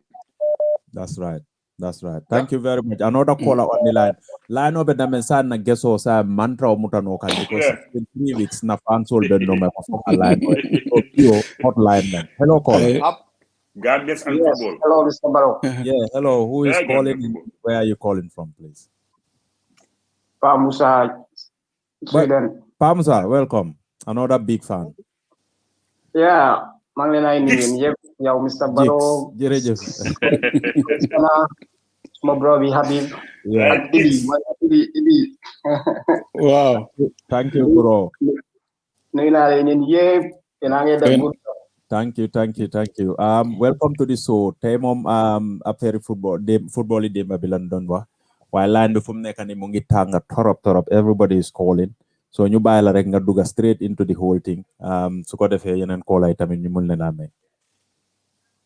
Yeah, they makay moy lol dal ñun ñep bela feeling bi lañ am. It was very very very painful, you know. So it is also very disappointed. Yeah, because malan mo gina meti sa hamga come this is just Morocco, they are, you know, team B, understand? So then you do 7 goals to 2. But the other thing is So waxee ne dañ door Gambia 7-2 nit ñi luñ dee waa ñu ne this is just a test match xanaa test match loolu is not football. Yeah, it is football. Okay, so being a test match or being a competition, it's all about football because I think these are the players who are going to represent us at the African Cup of Nations. Am I right? Yeah. Yeah, so léegi ñun suñu waree do Gambia 7-2 team bi nii ba pare nañu di wax ne test match la léegi what about ñun suñu demee ci African Cup of Nations bi léegi suñu dooree foofu lan la ñuy wax. It's very disappointed. Understand? Ba pare man daal I think there is something which is wrong in the GFF and also between the players themselves. Understand? Yeah, because since the about this 11 million, many things we are seeing on the ground, players at GFF, government funds, everybody was around about this money because they have been invited to go and collect this money from the president and they rejected it, So things we are many rumors, so mandal luma gis dal depuis time bobu affaire ci la start dal so there was no unity anymore dal si luma gis I don't know about other people but for me man no la ko gisé that's right wa be pare tamit those players who make us to qualify for the African Cup of Nations why some of them are dropped and they are not called up why I don't know what is the reason. I think if Tom said drop some players, he have to give us the reason why this player X and this player is dropped. Because they are the ones who make the team to qualify for African Cup of Nations. That's right. So, yeah, so you make somebody happy. At the end of the day, that person just come and replace you with another guy. So you will see yourself as, maybe you are no more important. Why your commune as fancy langa buganyan the federation, the ministry, the footballers, lolen buganyan because what is going to be that most important thing lo buganyan new as a football, especially going towards the African Cup of Nations? Wow, mandal GFF they want to talk new fancy what is wrong in the GFF. And also the players themselves. Because I'm not Lufanega. There is something wrong somewhere. Because so say in Europe visa, teams I guess Lego legi that they happen. So when things change, then I guess things go normal again. So that is the thing which is inside the Gambian team. Something is wrong. I don't know, maybe some of them are not having good time together. Or maybe GFF come like Ninko Henny, some are also following these political things, because I'm like, politics, Gambia, football at Gambia, football buga. Why? Okay, it's part of our life, politics. Why come no ko wahe? Hamna nen len nyandal ñu buñ faata suñ sport bi, especially this football. Na hamne we are coming towards the African Cup of Nations. Let them not forget about what is happening, what is ahead. Prepare better towards the competition. Why Pamusa appreciate Nansa call. I'm the caller you nekasiron tamid. Hey mom, suma food mom is not stopping. But thank you very much for calling in again. Yeah. But thank you. Bro. But I don't know. Snake Munda put one day on. One day was trying to come in one day. He did. I'll put him. Yeah, I'll put him now. He tried to call me. Okay. I took the call before, but fake among Yeah. Okay. Cannot accept call. Caller cannot accept. Okay. Bro, one day mangla try on WhatsApp. Munumala. If you can call me back, please. Call on Namafeka. We are on the show, so I had to speak to him on the. Just call me back, please. On this. Thank you. Yes, Musa. Come no kogese. Swingland you mom pay. It. Okay. Another caller. This one is from Senegal, I think. Hello, caller.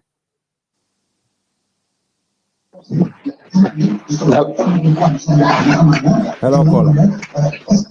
Hello, bro. Nakam. Jerejef, yola kan.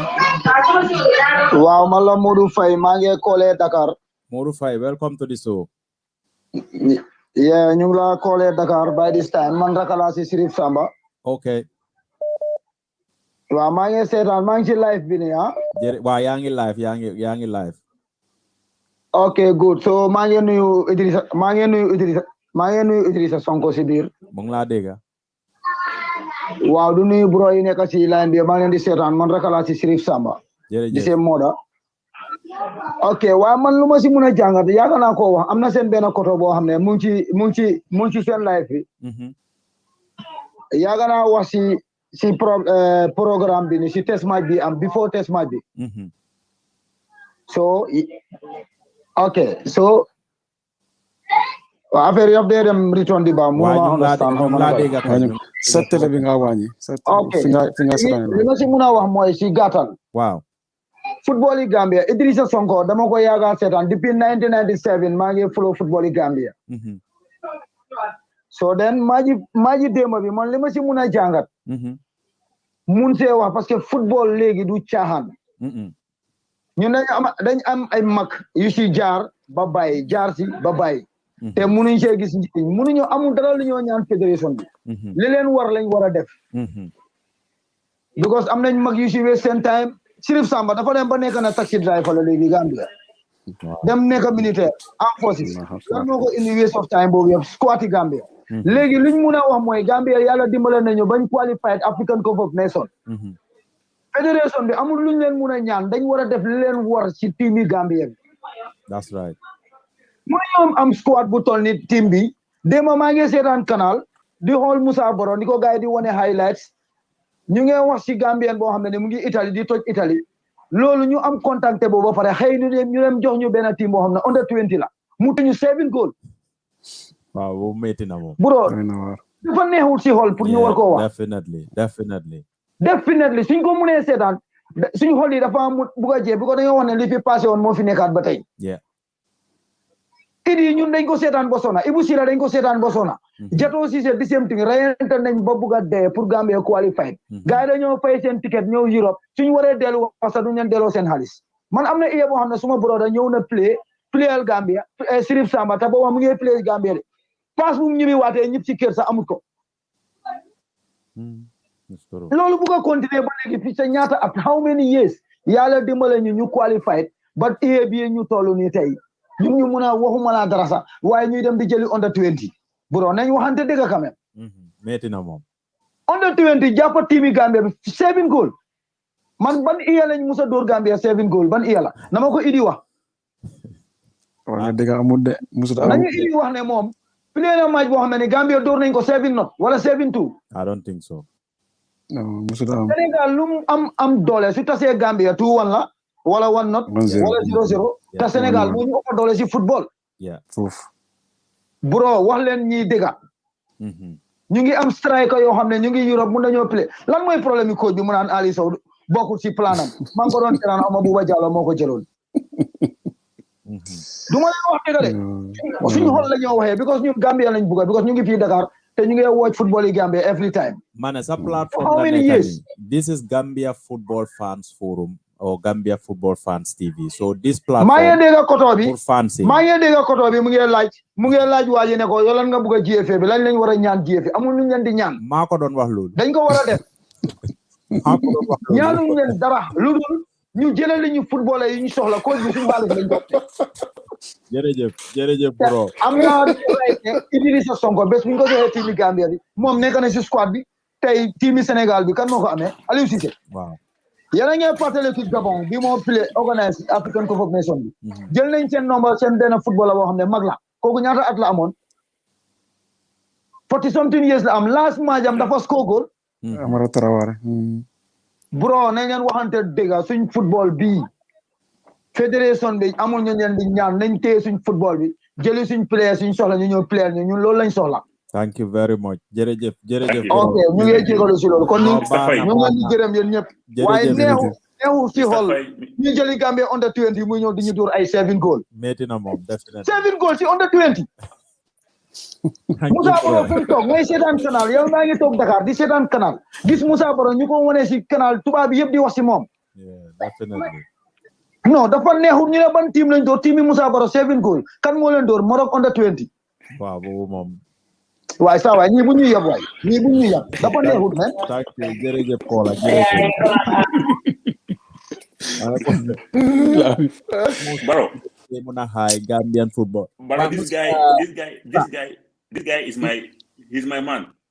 Okay. They are Gambian people working for CSE in Dakar. Okay. Hello. Listen. They are Gambian working for CSE in Senegal. This guy, this Mr. Fai. Hello, Lamin. Nam. Welcome. Thank you very much. Wow, welcome to Young Live, Young McCall on Lula don't know guy, Manelen Colon, you know, I take a Ubi win line. Welcome to the show, Nyapang Ladivi. Lamin, okay, you, my brother, for Sana.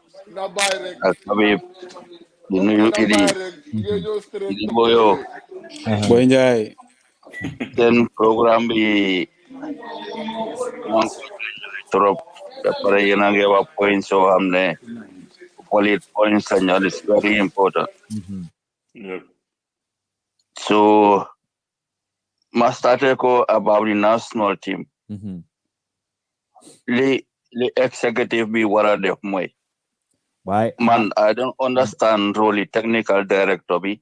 Dumala dog the why harama won la tuti because sana mune street talk. Munenga dincha ko street talk. Boyo so nyo linga nyo nga bay nga am linga bay put platform Wednesday. Well, okay,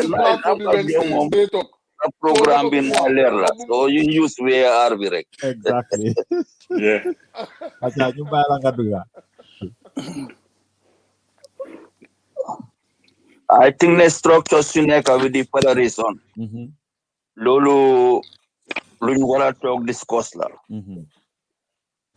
Technical director be not of the report from the coach. And the main technical committee Mohammed Naimundi challenge coach be. So the coach be. So them scouting mission. That they under anybody of his coaching staff. Because, for example, Kumbel like Toldo, Sunmaja Djibouti, Sultan Toldo, Fimneka ni kana kwa celebrate lin qualify. This Nanda, even so among playing time, sir. I remember Senegal 2002. Amara Tarawale. Guy then could you won. Could we motivate players? He was part of the team. Where Mom Hamon and a boy senior upon match fitness. So leadership Bobo is lacking. I think about that 11 million could be what on involved Opa. Executive what on the could be a Limoy Plancy. So Nikonon. Division Bobo do within the team. Because larger Iranian Billion Dan coach, then among group of senior players. So Dinga Gisne Lulu that they create togetherness Bohamna Dinga avoid division. Bobu boy sangi respect coaching staff be. Can Quincy Joe Dallas is a down Kodejel. Why danga them commit? You know, this commitment, busy boys. So, nganyo simaji dembabe. This team selection di magis legi. Jelby was not good. Bepare midfield. I think they saw play. Acting bo hamne understand lo no play. Sit back and keep it tight. I never protection amount for the defense. Goalkeeper amount protection. I feel sorry for that goalkeeper because of protecting. So bepare ni buy Moroccan city that was soon at the defense. Goal see up is from the heart of the defense. I think Lulu Warnenko organize because Liko Cosmoy every match then could change. Team be then could change. Lulu dafa difficult punga am the right gel. Mun nga change pour observe yenn players yi nga assist leen waaye isil 3-4 yeah so loolu la amoon pour contribute benn 2 minutes la am na time bi moom am na ñeneen ñoo xam ne tamit bëgg nañoo duga ñu bëri sax si line bi waaye Lamin bara koto di dem rek thank you so much Sana mu ngi wax yow xam nga yaa ngi ko dégg no dégguma Sana de after game dina la call after game bi because yaa ngi si dinañ am liñ discourse because Wednesday dinañ la bëgg a am suñ story talk show bi inshallah. Okay, Sana, I think nekkutoon di la dégg waaye am soo ne su demee ba naa ko call yeah thank you to the callers Idi comment yeah dama bëgg a yokk some few points si wande lu mu wax regarding technical director bi ak issue coach bi man at some point duma dee bëgg a dugga on the technical side of things because due to the fact that I'm a coach like him so there are certain things his technical decisions duma si dee bëgg a dugga that much waaye li gën a am solo pour man mooy the group that unity because ñun kenn dugut ci field bi di play ñun players yi ñooy dugg ci field bi di play if there are fractions there yi nga xam ne FF bi seetluñ ko o coach bi su daa moom waroon naa gis loolu that's the use of having a coach or being care of a group there are certain things war nga ko mën a sense issue boobu noonu affaire issue xaalis boobu noonu waroon naa intervene waaye I heard ne there are some people nga xam ne si officials or players yi xam na seen conversation yi dañ ko doon screenshot di ko yónnee coach bi di ko xam ne diw ak diw ñoo nekk fii di isi problème ak yooyu noonu at the end of the day mu sideline ñooñu which I find so ridiculous wow so loolu moo tax man affaire ndaa man ko emphasize I will come back to it again division boobu noonu nekk si team bi he is the only one who can work it out because team boobu noonu gisuma si kenn sur passé how do you call it Omar Colley nga xam ne mun naa jiite ndaa mooy di only one nga xam ne moo mun a jiite ñooñu moo leen dee organize moo leen dee mobilize te I think ne loolu is very very important pour suñu team boobu noonu because ñoom ñëpp ay xale yu ndaw lañ nga xam ne ñu ngi si club ñu ngi am seen xaalis they don't need anybody kenn du leen wax dëgga gis nga si executive boobu noonu good xale yu kenn du leen si wax dëgga kenn du team kenn mu ne ko hey fii nga war a teg sa tànk ak fii nga war a teg sa because dangaa xool li nga mën a am si loxoom baa ngaa xool kii mooy kii non waaye ñoomi neen seen boppa ñun loolu lañ amoon that's what we had laajal assist one day he came on it wax na a little bit about it waaye ñun loolu mooy woon suñ doole ba pare ba tey ñun loolu ñu ngi ko am suñ biir ba tey dañ respectante we have some leaders among us nga xam ne ak lu munta xew suñ ne hey we all listen ba tey as we speak today ma ngi laa wax loolu depuis bi ñoo play ba tey mu ngi suñ diggante te I think ne loolu loolu moo ko yóbbu ngeen mun a waxante xoolante si bot ngeen waxante dëgg much more if you are playing for something if they want to be successful lañ nekk benn if they want this thing to go forward xam nga fractions yu fa nekk comme que ñoom mënuñ koo sort out nañ put Manda back in this team mu sort things out we take it from there and I hope ne xam nga they will bounce back from that mess yesterday and you put things straight inshallah Asis welcome back Lamin am na lu Idi wax léegi assist bala assist di ñëw rek ma dëgëral loolu. Few months like few weeks back man doon waxtaan Jato. Jato Cissé. And that was exactly what he told me. Ne ñoom seen groupe bi the thing that was like li leen amee woon mooy the discipline and the respect they had for each other, that leadership, that respect for your elders. Ne ba tey ñooñu ne suñu waxtaan suñu waxu Jato dañoo wax Idi oo ñu wax Ibu oo ñu wax Badembo, you know, and yet still you can see that is going on. So football is just more than just you them like play.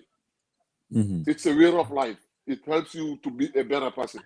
So the way they're treating treating players in the camp is going to have like an impact to them on their daily lives. And I think it's important this thing to be sorted out. We are Gambians. This is the easiest thing that could be sorted out. So the people in your hand, they are responsible. You know, swallowing some words. You hold Gambia, put Gambia first.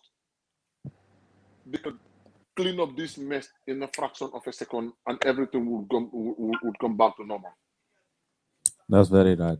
You welcome back, Assis. Assis, Legi Mom for now, we have been here nearly 2 hours, Legi.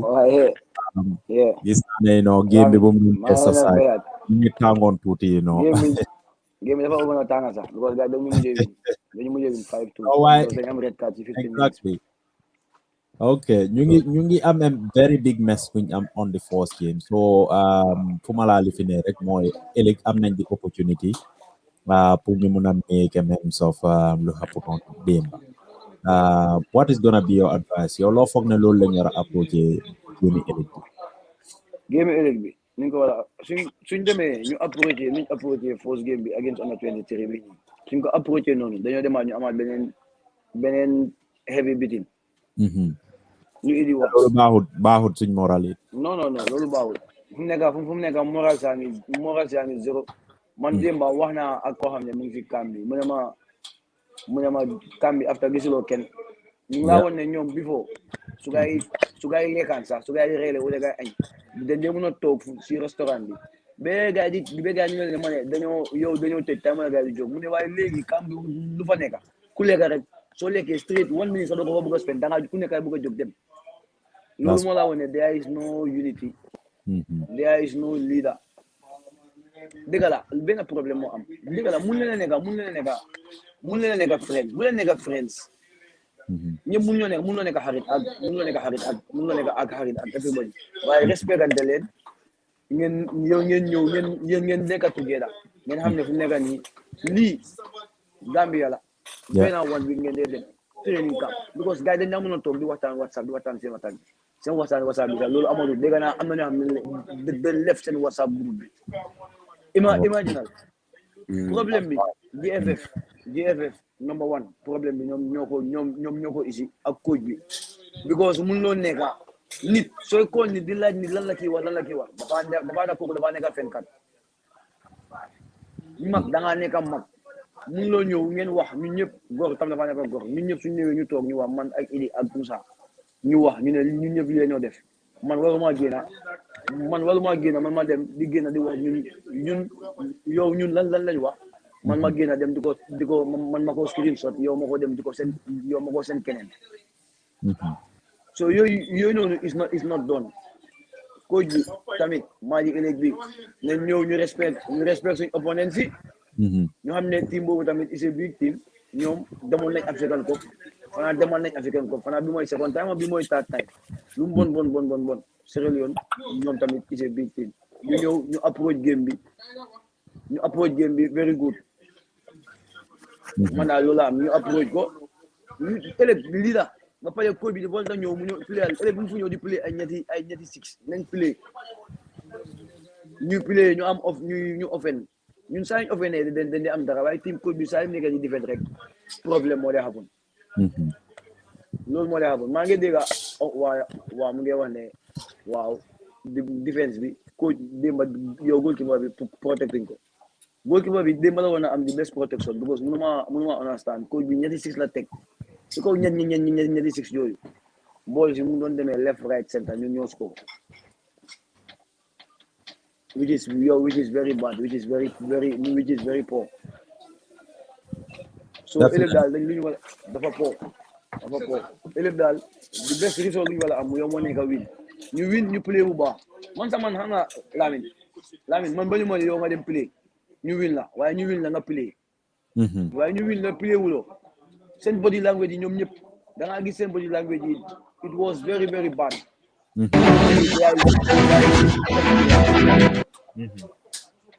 wow that's right Sana we are approaching the 2-hour mark just to analyze on the game tomorrow what should be our approach to the game ñu waxee loolu ko defee ñu tëjee loolu waxtaan bi up till now I'm having people trying to call me but for now we'll stop the calls here di leen wax tamit ne there is midweek show straight talk with Sanayafa and Musa boobu moom comme nuñ ko dee show bi it name itself it's a straight talk dañ ko dee xar si digga duñ dee dem boor so if you want to join that show too definitely every Wednesday 8 o'clock 7 o'clock Gambian time you can join that show as well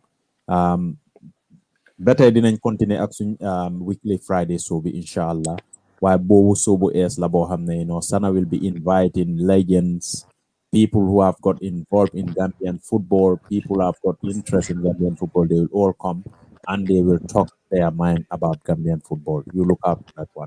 Sana, on the approach of the game tomorrow. Yeah, Lamin, through your Kasilinga straight talk with the MC legends, they're not them basic even administrators. We will do our best to make sure that we have them discuss because journalists there. But we are concerned. We are watching Gambian football week in, week out. And I think talk so straight talk we basically do not put a lot of emphasis on people that are like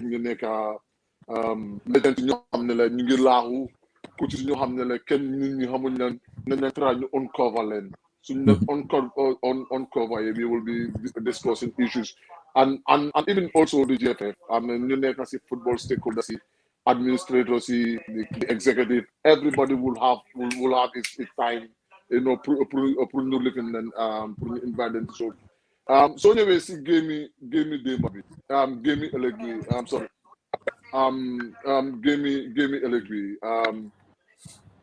this past game, it's something to forget about. I don't think the coach wants to pick one positive thing from that game because everything regarding that game, Lucy positive more score than Nyari game.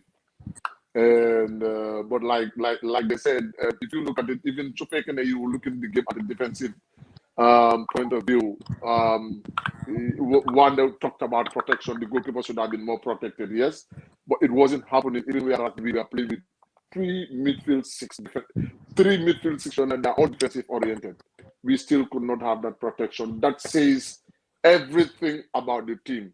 I would have been happier to analyze the team who was defensive so we played the whole game and we don't consider goal and we don't even score. We sit back, ball possession 20-80. I would have been more satisfied because the team was a defensive team and then this is what happened. But that wasn't even the case. So few of the positive thing is you saw the players on a difficult condition. And then one thing is we had 2 goals. Can we build on that 2 goals and definitely work on the defense? That's something that is doable, But like I said, the mentality, it has to be psychological aspect of it more serious. This is where man management comes. This is where good coaches come. You had a terrible day in the office. You want to forget about that. You don't want to remember anything about that. Build on the psychology of the players. You had an important game, even more solid team, more organized team than the under 23. In a sense, we are in the same category with that team. So they all had a point of proof. But like I said, this is where the qualities of a good coaches come. he should be in a position to motivate the players.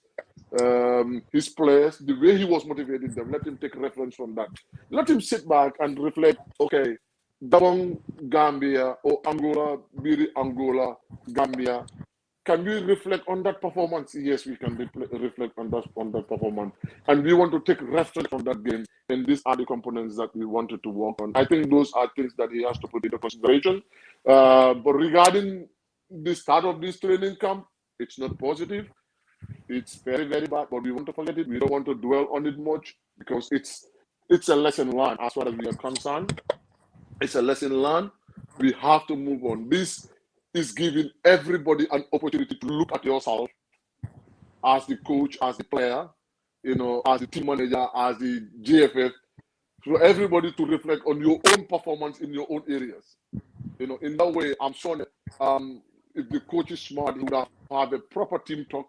He has to look in players into their eyes and tell them what he wants to tell them and move up with that and focus on the next game. I think hopefully we should be able to see a different game if he definitely do his homework right. Thank you very much, Sana Musa. Ñu bàyyi la yow tamit rek nga sànni few kàddu su ko defee ma play the interview of the coach after the game yesterday.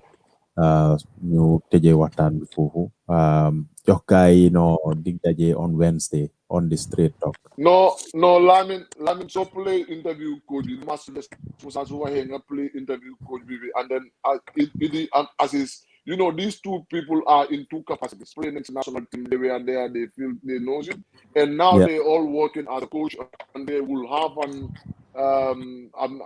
an opportunity to share their thoughts about the analysis of the coach of the whole game. And I don't want to dwell on it, but I think it's important on the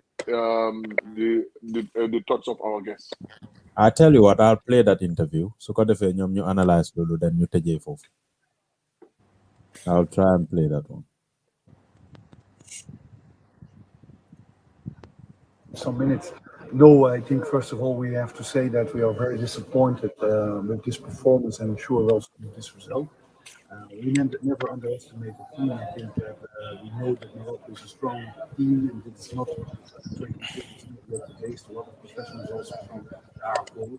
We knew they were strong, but we had first in the first half and the second half total off day. We underperformed, and it's very interesting for us. We have to be critical. We have to analyze this game. We as technical team have to be critical to ourselves.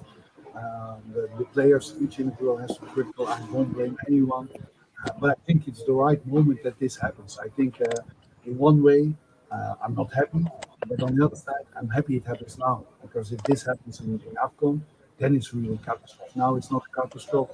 Now we can learn. We can use it as a learning moment. We have to become better. We have to stand up. We have to keep our heads up. It's better to lose 1 times 7-2 than 7 times 1-0. And we have to learn out of this, and we have to become stronger. We have to learn out of the mistakes we made. We have to learn and analyze which players are ready for the task. And hopefully on Saturday against Sierra Leone, we can stand up, do a better performance with the result. So what will be the approach to that game? Do we expect you to start with your I know every player is important, but some of the players that were left on the bench would have started in a match situation. Do we expect to see them? First of all, I have to say that this was not an official FIFA friendly. It didn't count for points, so we wanted to give the opportunity on players. We didn't do tactical changes. We had discussed before. 9 players will go in the second half, so it's not a real game in that way, because you don't play with a game. You play to win, but you don't make tactical changes to them. You give everyone the opportunity to analyze them. Against Sierra Leone, what's an official FIFA friendly, we always said we will play, but we could never play against Morocco and Sierra Leone with the same team, because there's only one day between. We were not demanding to play against Morocco as a degree than that, but because the help of the Moroccan FA in organizing this camp, we had to respect them and play this game. And we used it as a test match to analyze our players. On Saturday, naturally, we will go more to a formation. What we could imagine to be the first formation in our mind at this moment, even if it's difficult to make that close right now. And we will naturally play with different players. Several players were not in action today. I think about the 2 goalkeepers, Sheikh Sibi and we wanted to see Amin to make his debut. I feel very sorry for the young boy because you can't blame him really for the goals. And then conceding 7 goals it's never nice. But he has to keep his head up and work very hard. And James Gomez had hamstring problem early this morning, so he skipped him out of the squad. And also Suleiman Mari complained about some problems with the knee. And because this game was not that important, all FIFA ranking, no qualification game, he didn't want to risk to injure players who were maybe close to getting injured. Now the medical team has to work hard. Hopefully James Gomez, hopefully Suleiman Mari will be fit. Hopefully all the other players will be ready also for the task. Hopefully we can bounce back on Saturday against Sierra Leone. Thank you. Okay. Nyoko Digando, coach emphasized a lot on the game, not very important. That it's not a FIFA game. It's better to lose 1 time 7-1 or 7-2 than to lose 7 times 7 whatever. Eddie, Aziz, you guys, I'm sorry in the interview. I'll just let you two give your text on the interview and then let me start with Eddie. I mean, I find it insulting to the whole nation, to the FF. Them analyzing that game. It's not important. It's not important. A national team, you play the game and you're saying it's not important. I find that insulting. There are certain things to happen. You have to accept it in good faith. Yeah. And you try to bounce back. Because mom team game important. Players when choose for you play first half. He was analyzing them. He was not analyzing any of them. He knew all of them. And the worst part of it, Nyim don't analyze. They did better than the actual players. He knew them. Because 2 goals alone concede. Nyun team Bunyaka, they conceded 5 goals. Yeah. So that analysis, I find it very insulting and very poor from a coach. Because I don't think they analyze the game. Because a whole nation game get them calm. Get them calm. It wasn't important. Why not select an under 23 Matar Mboy team? You just 23 yen gen har ni nakal dadi Sierra Leone you get them Afcon like them. Yeah. You go and play against them. Lolo, that's so insulting. Lolo li mo la won ne Tom he doesn't respect the Gambians. Respect good new. Respect good FAV. Respect good ministry because organization is from the ministry. JFF ñi acknowledge ko. Yow nga jël team bi nga yóbbu ko foofu. After losing nga wax nit ñi ne yow loolu that game is not important. You were analyzing players. JFF dañ war a toogaat bu baax a baax ñu seet seen diggante Tom nu moo demee ak Tom nu moo doxalee. I'm not saying it to put some fire in, but no. But like I said, man, in the first place, man gisuma any reason, any benefit for us to play against the Chan team. That's why I was not blaming players because there was no challenge for them there in the first place. Mom su xamé lolu why ulta wara accept lolu nañ jël under 23 bi ñu dem play. Yeah. Ñu jël Matar Mbow team Matar is doing well. Yeah. Def na well égal nañ ko ci 23 bi. Nañ jël Matar mu dem ak 23 bi. ñu lifin leen ñu organize 23 pour ñu mën a replace ñeneen players yi because we have a lot of players out there ñu xam ne they are not playing Europe, they are playing in our own league or in Senegal league. They are doing very well. Yeah. Most of them Senegal ñu ngi leen a jël, they are making benefit from them because we are not scouting them. Lamin Jaaju example, we saw him.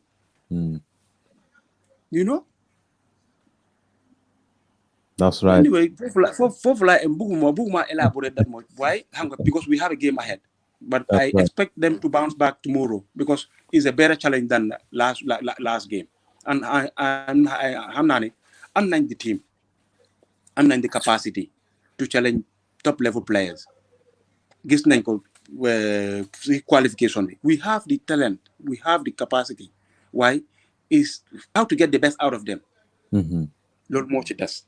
How to give them the incentives they need to perform well. Loolu moo ci des.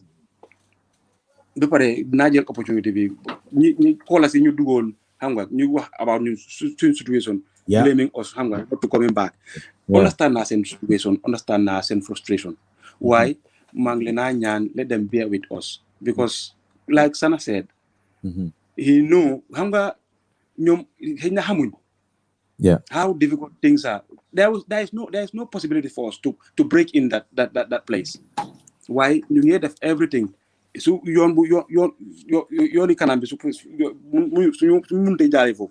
We are trying other means pour jaaree yooni gannaaw bi. We are doing everything suñu loxo musut a génn si affaire football yi Gambia.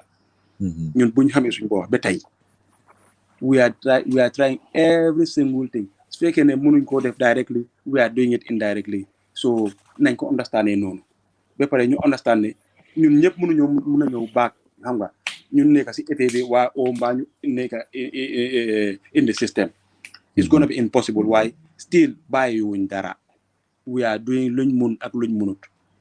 Either directly or indirectly. Man recently ñëw naa dem naa Gambia Musa boof mu ngi fa dem naa Real am naa ñoom some sessions with them. Te xale yu baax ñoo fa nekk. So we are doing it directly or indirectly. Either you see it or not. So nañ ko xamee noonu. Ba pare maa ngi leen a tànk yéen Sana Lamin Musa ngeen continuer si li ngeen nekk am naa advice journalist yi nekk back home. I said it before dinaa ko waxaat you know liñ war a gis rek moo war a nekk Gambia and nothing else suñ friendship ak FF as a journalist or xam nga kii suma xarit la kii non loolu waruta am. We have to be there for our nation.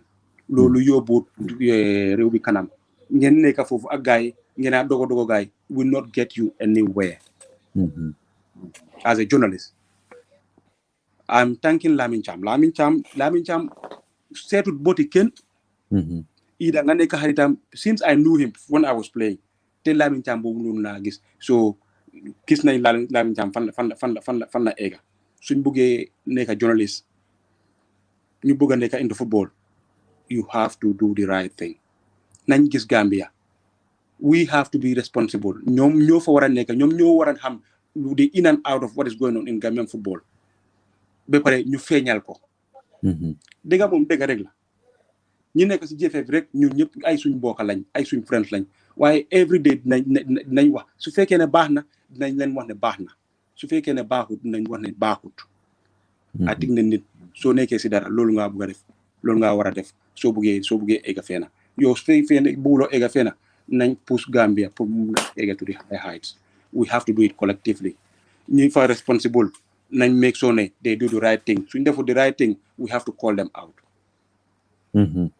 maa ngi leen a baalu nag maa ngi baalu everybody su fekkee ne wax nañ fi lu nga xam ne xam nga jaaduwut ngeen baalal ñu ko su fekkee ne wax nañ fi lu nga xam ne am na solo nga xam ne mbir yàlla rek. So no, that's right because Gambia mola ñor mota you are into all these things and suñ mbiri journalist yi tamit to take the opportunity also to say thank you to Baboucarr Nanisi because definitely a very good documentary. I don't know if you have seen it. Invite on I've seen it because how much exactly can more def documentary boobu noonu why Baboucarr Nanisi Baboucarr thank you very much keep it up and that's the way forward. Exactly. Buuba tamit seen award ceremony bañ ngeen defoon. Seetaanuma ko woon live waaye I saw some part of it. Loolu mooy patriotism. Nit you have to be proud of sa nit. Nit amuloo dara lu dul sa nit. ñun amuñ dara lu dul Gambian yi. ñoom buuba won nañu ne ñun am nañ fu ñu teg jëluñ yu jàmbur yi the next door neighbors yi nga xam ne defal ñu dara ñu ñëw décorer leen non ñoom Gambian si lañ pick ak Gambian si lañ jiital te I think ne loolu lañ war a def we don't have to be complex of anybody you have to be proud of yourself you have to be proud of your own people ñu ngi thank ñoom buuba seen award giving ceremony bi thank you very much. Thank you very much Idi. Ñu bàyyi rek Aziz tamit dugga si Aziz comme it yow tamit déggoon nga interview bi rek ñu bàyyi la nga assess interview bi rek analyse ko nga bàyyi ñu sa last kàddu bi su ko defee ñu tëj bi. waaw comme ni ko Idi waxee déglu interview moom déglu na xanaa démba déglu naa ko te tamit bu ma déglu naa ko man li ma si bëgg a wax rek moo nekk comme lu Idi wax yow si loolu laay yokka because mënuma understand bi nekkul first time bi coach bi mu def façon yi nii because I think ne moom first team bu mu njëkk a teg daf leen dugal sacrifice leen ne leen dem leen because dëkk bi dañ def ne ñi leen wala play ñi leen wala pick ñi mu dugal leen dem leen ñu dem play xam nga ñu fi yàlla mu dugal ñoo leen tuunoot moom team bu mu yaakaar leen ñoo nekk best players bi bu mu leen dugalee mu dem from bad to worse ñu fi yàlla defoon na ko bu gaay ji demee biir Djibouti players bali bañ a dem mu dem force noonu dugal ñoom Aliou Sow ak ñoom Youss ñoom dugal gaay rek génne gaay waat gaay sax ko bu génnee gaay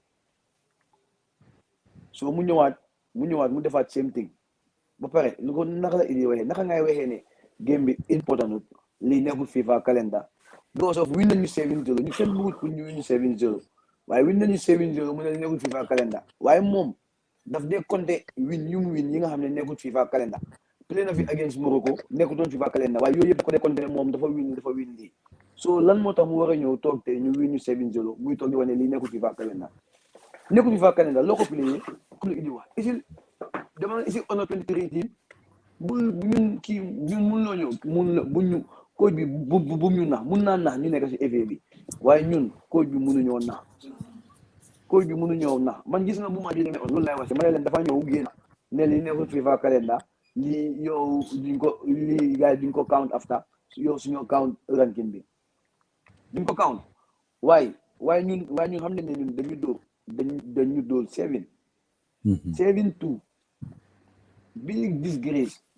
big disgrace moom leen def dañuy humilier démba après yow another thing yëpp si game bi ba tey de waaye lan moo tax booy buñ naxante Gambian si kàlla bi génn buñ naxante suñ player si dëgg man du ma dee criticize yow benn player waaye ñun suñ player su bëri nekkuñ di am minutes suñ player dafa feeñ démba suñ player su bëri nekkuñ di am minutes am na ñoo xam ne géej nañoo play am na ñoo xam ne ñu ngi play ñu ngi leen bàyyi gannaaw waaye lu tax ñuy bàyyi gars yi gannaaw ñuy pick ñu nga xam ne gars yi géej nañoo play lan moo tax xam nga buuba adinga ma ne buuba Lamin Idi Habib Sénégal am na fa Gambian su fa nekk di play am na benn player bu nekkoon Teungueth FC gars yi dañ ko jàpp mu dem Raja Casablanca kooku mu ngi play bi Sénégal mu ngi doon play very good lan moo tax mënuñ ko isi si national team bi am na beneen player bu nekk Casa Sport kooku mu ngi play lan moo tax mënuñoo pick ñooñu still now yaa ngi si players yoo xam ne nii nga ne players yooyu noonu dañ loyal si yow amuñ minutes ñeneen ñi amuñ team waaye bàyyi nga ñeneen ñoo xam ne nii amuñ team waaye because of ñooñu dafa am loo xam ne nii yow gars yi dañ ko def yow bëgguloo ñu def ko ñun kii liñ ko may is too much coach bi dañ ko may lu bare te loolu yëpp suñ ko fi buggee wax xam naa ne xëjut ci time bi because of lu si man yow lu gën a waaw straight talk te straight talk bi nag Wednesday billahi wala taala Wednesday bi na ko wax loo xam ne nii because of li ma bëgg a wax yëpp su ma du ma ko wax fii waaye ñu wax fi billahi wala taala li ma bëgg a wax jërëjëf Aziz jërëjëf di leen sant si liggéey bu rafet bi ngeen nekk di def dëgg la de nekku leen ay journaliste de waaye lu journaliste war na def yéen loolu ngeen nekk di def journaliste yi ñu ngi Gambia ku nekk am sa ay waay ku nekk am sa nit yow ñuy dogo su fekkee ne liggéey moom su fekkee da nga fi bëgg a am dara da nga doxal dëgg def yoon waaye as far as yaa ngi gis ne kii suma boy la kii suma waay la yow kii suma koto la du musa dem du dem fenn Baboucarr Nani si thank you very much yow li nga def kele ko naa la ko waxaat yow li nga def moom da nga def history ñu xamutoon ñëpp ñëw nga xamal leen so loolu noonu moom loolu foofu la mën a em maa ngi wax jërë ngeen jëf man ba Wednesday boobu ma nekk suñu boss man léegi Wednesday laa bëgg Wednesday laa bëgg léegi Baro waaw xam nga yabaate passewul interview bi in fact sir, he is disrespecting the FF Bossami because Bossami ñoo organize match bi so waxee ne match bi is useless lu dara loolu wone na how arrogant he is arrogant te Aziz mentioned a very good point. He always count the number of matches you win. The amount of matches you win is not recognized. But that's what they count. Soon la winning, take it. It is just one of those days. Exactly. Yeah, you have football. Exactly. More than boss na player Barca, you look on 5 not. Because interview that one team was playing good and one team was playing bad. Period. Why not? No, you will have a day. Yeah. Have it. Dinga am day nga xamne the boys will not turn up. Yeah. Lolu mom dina am one day. So why you have to take it in a positive way. You have to take the positives out. You bounce back from it. Why? Could be they could protect now. Even there are journalists in the Gambia, so do not make chance. The interview could be. They have to choose. They have this sweet tongue. Yeah. New interview could be. Journalists they are very straightforward. Then they push away not to interview the coach. The interview could be press conference, by force. Why? Normally they take up the initiative for the interview because like man do journalist. Why small no, Musa. There are a lot, Lamin, because there are a lot to be said. They wouldn't go right now because heavy. Why? Little you go protect ñom ñoko xam because ñom the financial side of hanga li nek di def on GFF amuñ the opportunity to talk about it here. Lolu yep, there are a lot of mess going on in this place. I can tell you this. These people, billahi wala talay suñ bayu de sen help bu len yalla até Gambian yi billahi du len dik nañ dem rek sorry is round next ci corner bi mu ngi ni rek yalla mu ngi aade gaay ñun bena yalla mom nelawut legi yalla di xal legi def legi gis legi man ko bi duma wax because man ci dama wax mais donc Musa coach mënuñ ko wax dara gis nga nit su la yabé sa bot la ko gisé sa bot la ko gisé billahi wala talay so gisé muy doxale ni mo doxale gaay ñoko ko may because man I cannot understand nit nga employé nit ba pay ragal ko Asamani mu ngi play week out lolu fan la in Poland he's playing regular football Hamsu nekone he was picking his national team based on merits dafa am jama ko dafa na set that president I will pick my team based on merits kenn du ko blame ñepa andamo no lolu la national team da li problème mo tax legi golo go how to call it Van de Beek la neka man this striker from they play Crystal Palace ben denk di en place bel ben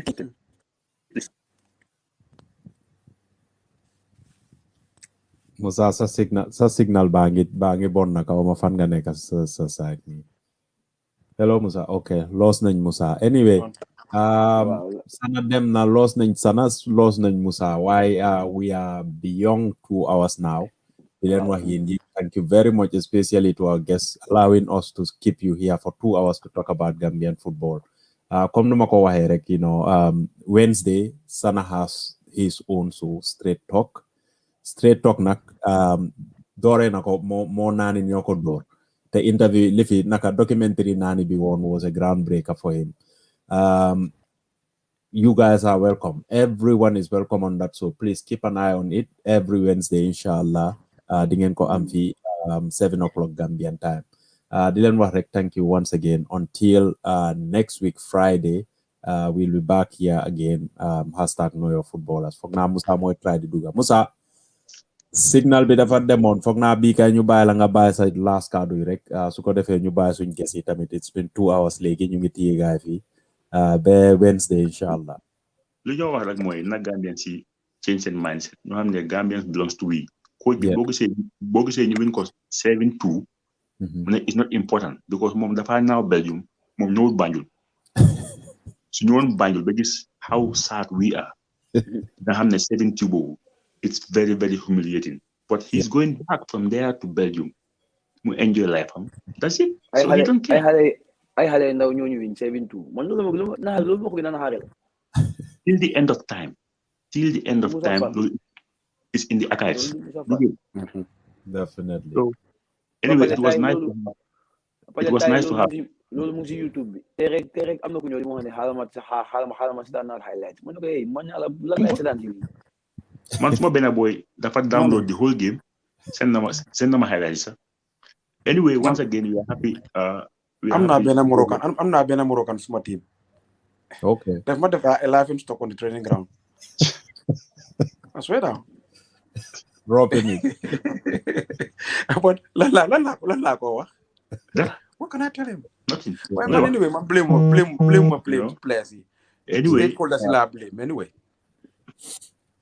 It was a good show. I'm going having Idi ak Aziz in the same platform. I'm going to make an excellent person. Then you call name when it's in Helat. So that's the way forward. So, but then there we go. Thank you very much. We look forward to the game tomorrow, inshallah. Hopefully tomorrow things will be turned around. At least Momonata mit Tuti. But so by Wednesday, Wednesday, we will know all the scores and we could do a very nice straight talk. Yeah, definitely. Anyway, bye now. Until next week, Friday, inshallah. Or you can join the straight talk on Wednesday. Thank you.